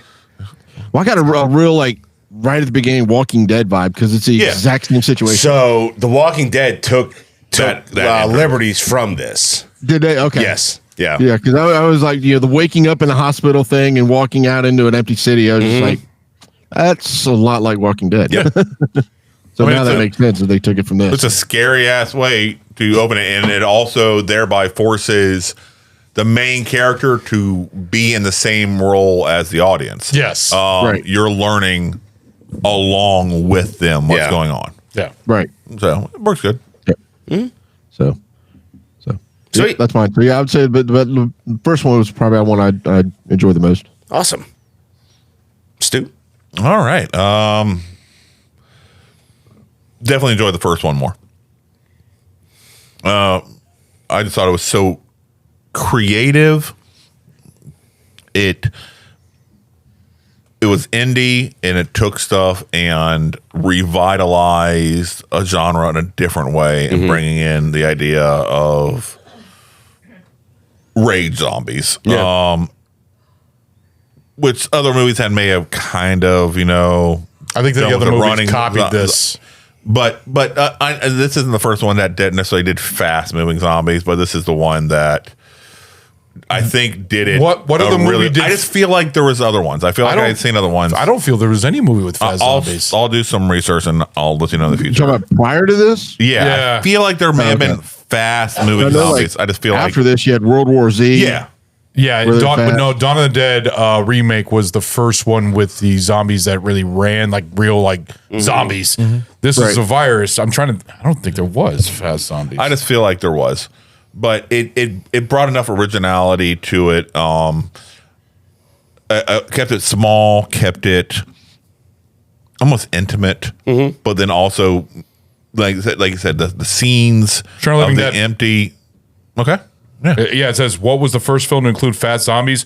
Return of the Living Dead is often called as the first film to include fast zombies, moved constantly at an incredible fast pace, where they basically ran. Yeah. So actually, I didn't even think about that. That's true. Eat a dick. Fuck you.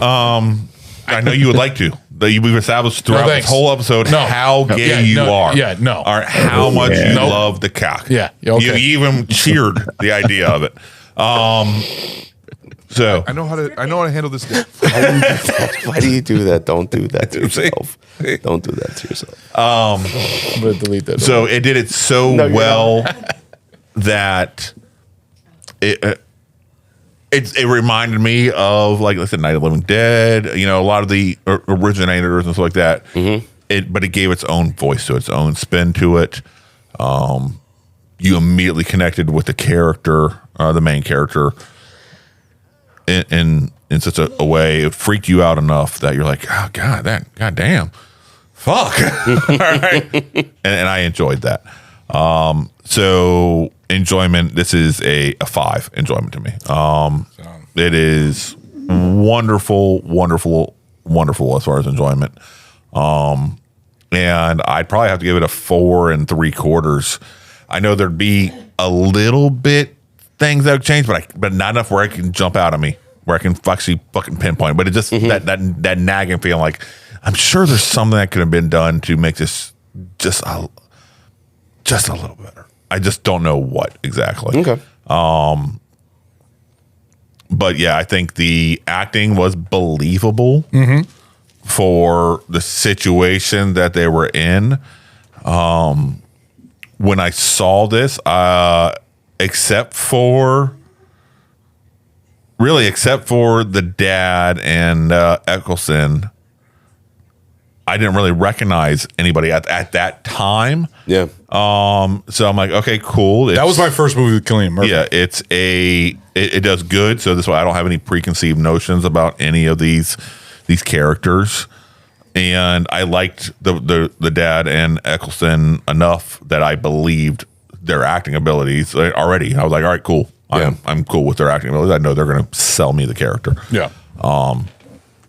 And like this, the dad's reaction when he finally got to the checkpoint and very believable. It was empty, and the him losing control at that point. It's like, what? We keep going? Where the fuck do we keep going? Yeah. Just losing his shit. He's been trying to keep everything believable, above board, and trying to keep everything, motivated and morale up and stuff like that. And then he hit a fucking wall, and you understood it. You understood it immediately. And then it's when he got infected, his reaction with his daughter, and he's like, "Yeah, no, I love you, honey. It's no matter what, I've always loved you.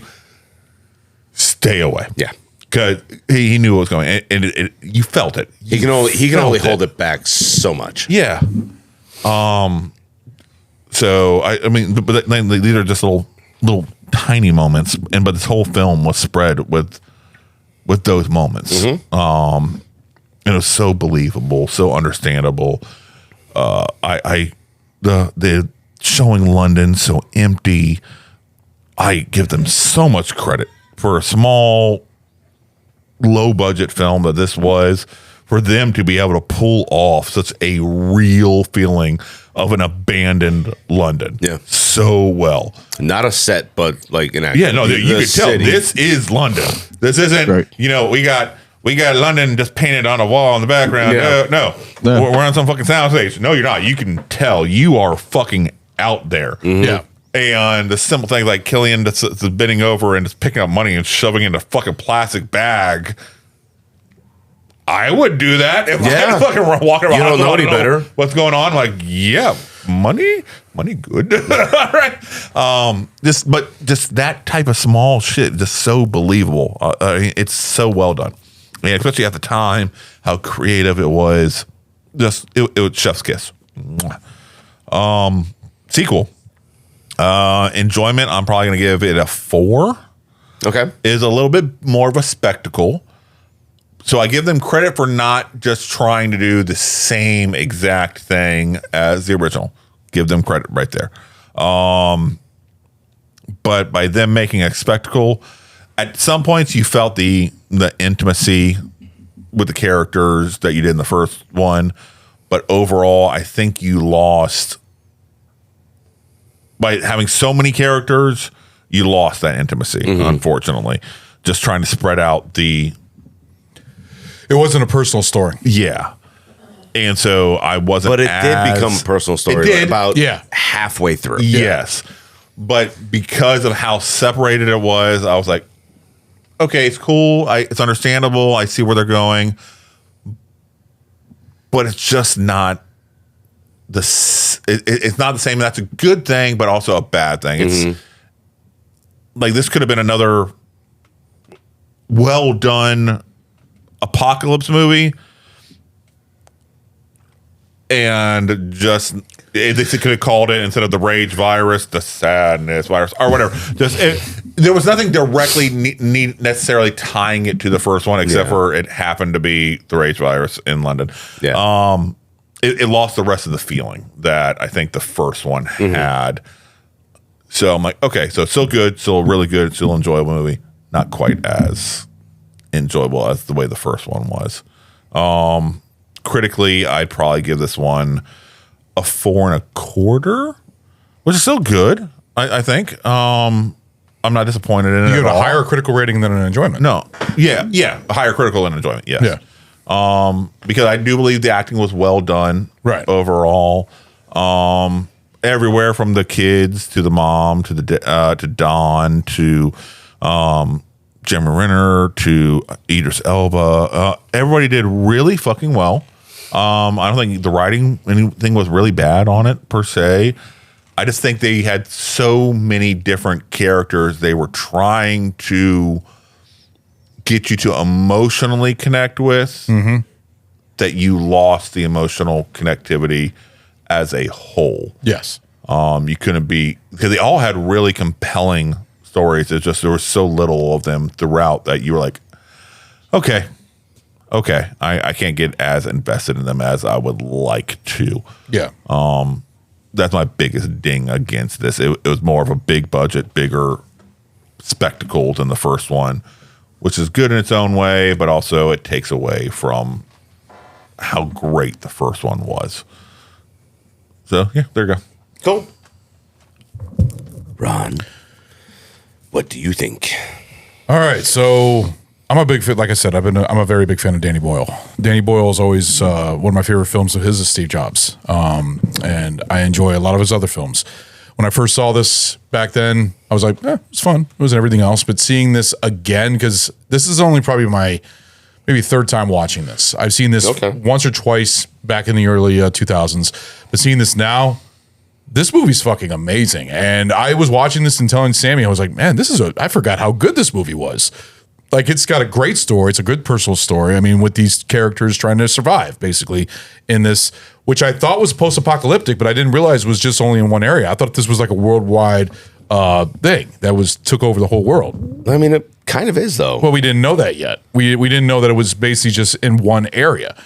But altogether, I think that the story is great. I love the theme that plays over, which they also used from John Murphy, who did the score. He used the theme in the second movie also. That theme that plays at the end is just it gets you pumped up and everything else. I enjoy everything a part of it. The scenes in the rain when Cillian Murphy's out there and he's killing the soldiers that are trying to, rape and, take over these the ladies, Naomi Harris and was it Hannah? Yeah. Hannah is the other character? Yeah. But for enjoyment, this movie is a 5. This is fucking 5. This is a great zombie movie. And I keep arguing the fact that if it is really zombies, it's a virus. But after doing the whole thing with the Oxford Dictionary and everything else, they are zombies. And I think this is great. I think this is a very tenseful movie. And for the critical on this, I don't see anything wrong with this movie. I don't see anything wrong with this movie. I actually enjoy the filter that they have with the whole using the digital cameras, where it looks very grungy and everything. I think it looks great. I think it makes it more realistic that way. I like how the camera angles and how fast the edits work. But that's Danny Boyle. He does that in most of his films, Train Spotting and many other films that he does, where he's always got a fast moving camera. Another one of his good movies he did was Trance, if you ever seen it, with James McAvoy and I think Rose McGowan. No, not Rose McGowan. I forgot the actress's name. But altogether for critical, 5. Enjoyment, 5. Nice. This is good. This is an amazing movie. This is a masterpiece. I could watch this again, and I'm actually mad at myself that I didn't watch it that many times in the past. Like, now I won't be making a reputation of watching this more because I enjoyed it so much. There's so many great zombie movies out there. The Night of the Living Dead that we did for your first episode, amazing. This and That's Dawn of the set the Dead bar. remake, Day of the Dead is my ultimate favorite. That's my Night of the Living Dead for you, as it is for you. I enjoy this. This is great. Now the second one was fun, but as you said, a spectacle. I can see that. It was very shocking to see the actors that were in it. I thought that it was very tenseful seeing that whole fucking scene when everybody was put in that one room and then you seen Don come down there and all of a sudden that fucking virus, as soon as You one's would getting hate bit, that. next getting bit, what? You would hate that. The 'cause claustrophobic? That would be very claustrophobic. I couldn't deal with that. No, I would start punching and throwing fists at people. I mean, get the fuck out of the way. Yeah. Rage. Not in rage. Rage, you fucking asshole. Fuck you. Anyways, but oh god, you and the fucking He didn't say anything. No, he said enrage. You know what enrage means? Enraged. Enrage. What? What? Go ahead, Ron. No, I'm not saying it. Fuck Okay, you. Ron. I know what you're trying to do. What am I doing, Ron? All right. Anyways, back to the movie. But that whole Why scene would you right be there. enraged? I'm not going to be enraged. I'm going to be enrage. What's the difference? Enrage. Yeah, you're right. Have rage. How about that? There you go. Half. What? Half rage. What the fuck is half rage? I mean, half rage, half calm. HAVE. Have rage. You are going to Have rage. Yeah, not half rage. Oh, I thought you said half rage. No, I said have rage. Oh, okay. Jesus Christ.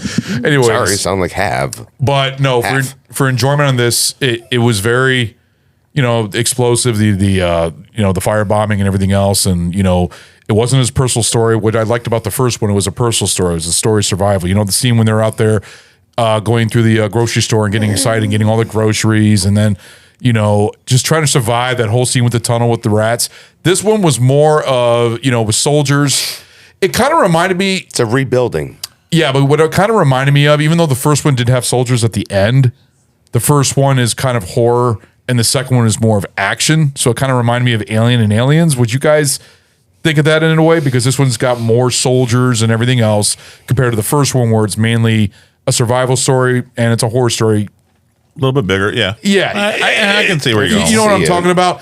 But enjoyment for this, I'd probably give a 3.5. 3.5 on the sequel.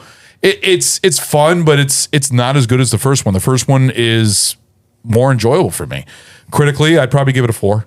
It's really well done. I mean, the special effects, the action, the score, the tense situations, just the story just didn't get it for me. I didn't care for the whole zombie with a conscience thing, because I know we were talking about how these zombies have a conscience in the first one, especially with that little kid. And this one, it seems like the dad, like he should have fucking died. How the fuck did he stay alive? He was out there like everybody else. He had a plan. Exactly. And I don't care for that. So I actually don't care for the whole plan with him and how he was just like trying to hunt his kids. Like it just didn't make sense to me.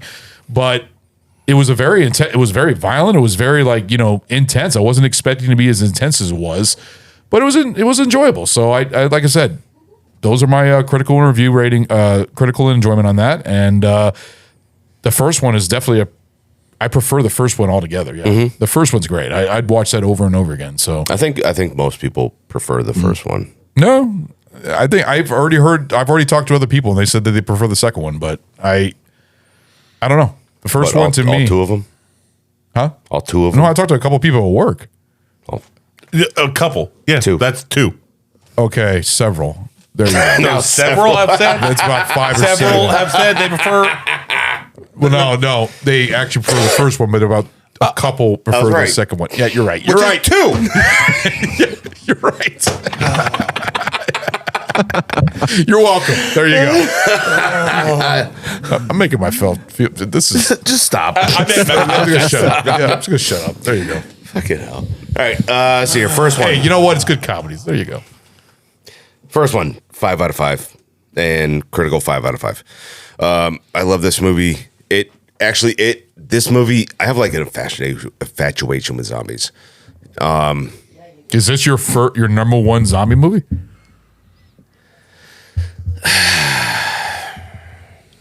That's a good question to ask in this episode. No, it's not. that would have been good for Night of the Living Dead. Well, that's just the end of our Halloween when it comes to zombies.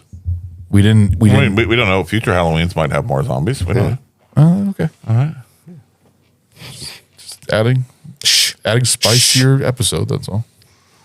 And a little bit It's spicy enough. All right, with all your penis loving. Oh my God. That's exactly what you said. Spicy. Critically and enjoyment for the first one is a 5. Absolutely.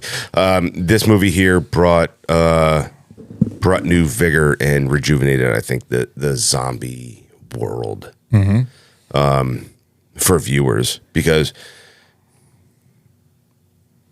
in reality, the zombie genre, as much as you like reinvent it into like Zombieland, zombie strippers, that's a great movie. I mean, they're all fucking movies. So Zombieland is fun. Zombie strippers is what it is. Zombievers. I've seen that one too. Yeah. It's got Robert Englund. So it's they're all the same. This one here brought a new spin, a new light to, I think, to the genre. Yep. And it's held up for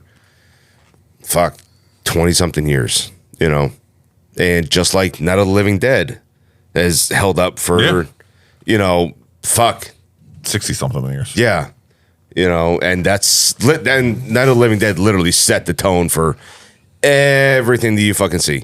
It may not be the first zombie movie, but it is the one that has set the fucking bar, and that's a very high bar. It is to actually overcome for this genre. But I think this one here, with being for me a 5 out of 5 on both accounts, that being like it's not that it overcame the bar, it's just that it reinvented the bar. It gave it a new light, instead of the same old slow moving. Oh, these are more, bite you and you're done. This is something completely fucking different, more terrifying. And, I think the entire story, it's very compelling and it's very heartfelt. You get invested with the characters in the first one, I think. The second one, 4.5 for enjoyment, 4.25 on critical.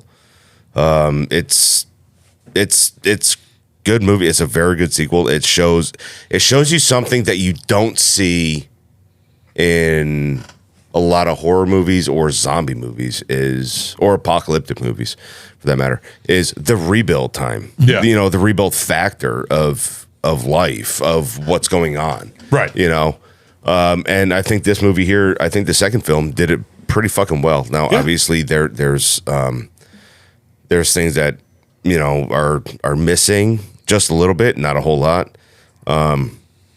But other than that, like I think it's a very good sequel. It shows an amazing fucking timeline, and it fills in a lot of fucking gaps for questions that were never answered from the first one. Mm-hmm. That Code Red scene was intense. It was, and I don't know how much they like Mountain Dew. I was surprised. I mean, what's his name does? Fucking what's his name? Jeremy Renner? No. Fucking the geek in Zombieland. He likes Code Red Mountain Dew. Oh, I know what you're talking about. And he ziplocks his crackers. Yeah, I forgot his It's fucked up when Nicholson ordered the Code Red. I haven't seen those movies in a while. I'm going to have to watch those this weekend.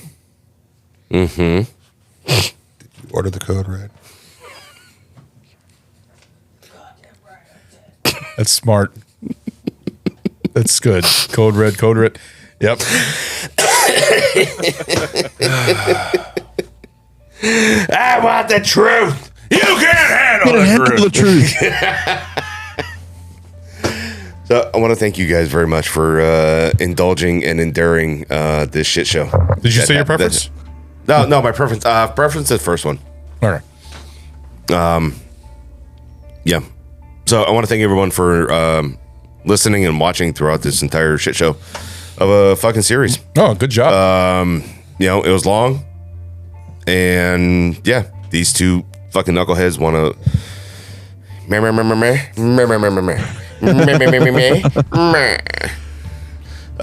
You're the editor, Ron. You can edit it out. His love for cock. No, I did not put my love for cock. Fuck you, man.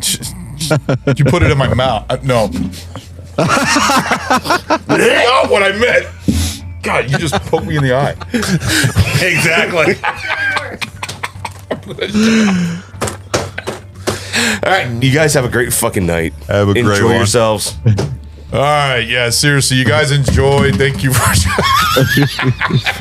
Ragnar's like, fuck this shit. I'm done. I can't take Ron talking about penis anymore. Thank you for joining us, Stu. Fuck you. You're so yes. All right. Pay attention for updates. Subscribe if you haven't already. Barely any of you guys have, according to our views and our sub count. We're whores for money. We want to get paid. All right. We do this because we want to enjoy everything. But come on, put a little bit of fucking booze money in our account. When you guys want to find out about new episodes dropping, ring-a-ling, that ding-a-ling, hit that bell to get notified when we drop new shit. Send out those DMs. Yes. Slide into our DMs, visit our OnlyFans, Patreon, Foot Finder, whatever. We're out there everywhere. Foot Finder? I'm pretty sure. Is it? Yeah. Man. I've never heard of it. Hey, Snow, find Foot Finder. Okay. Seriously, and also make sure to follow our Instagram because that's where we post all the updates coming up and also all the pictures of the drinks and the scorecards that we have for our pint reviews, which we have plenty of. So make sure to listen to our next episode dropping next week. Terrifier 1 and Terrifier 2. Electric Boogaloo. It's going to be a fun one. And apparently many of the guys in the show. Nope, Adam, never seen it. And Ragnar, I've never seen it before. Nope. And should be a good episode. I don't think Chase is going to be in the episode too, so I don't know. Ooh. Yeah, I think he's a virgin. Yeah, so Chase will be a part of that one. I don't think he's a virgin. No, like an actual virgin. I don't think so. Art the Clown. Anyways, guys. I think he is. Thank you for joining us. Ragnar, great job. I don't know. Thank you. And we will see you all later. It was a shit show. Yes, it was. Later. Thank you for listening to Barrel Age Flicks. If you like our show, please leave a 5-star rating on Apple Podcasts and Spotify. Guys, this helps out enormously. Give us a follow on Instagram at Barrel Age Flicks Podcast. If you would like to send us a special film request, please contact us via Instagram and we will give you a personal shout out on the show. We are also on Facebook and Twitter. Our podcast is available on Apple Podcasts. We are officially also on YouTube in video form. And also Buzzsprout, Google Podcasts, Audible, Pocket Cast, Spotify, Castbox, iHeartRadio, and Pandora. Make sure you check out Barrel Aged Chicks, our spin-off show where you get the girl's perspective. Subscribe to our Patreon for uncut video and early access to our podcast. Special thanks to Carl Casey at White Bat Audio on YouTube for his awesome music. This guy fucking rocks. Check him out. Want to give a shout out to Sammy, one of our guest hosts on the show who does our amazing album artwork. Thank you, Sammy. Hope you join us for our next episode. Later, guys.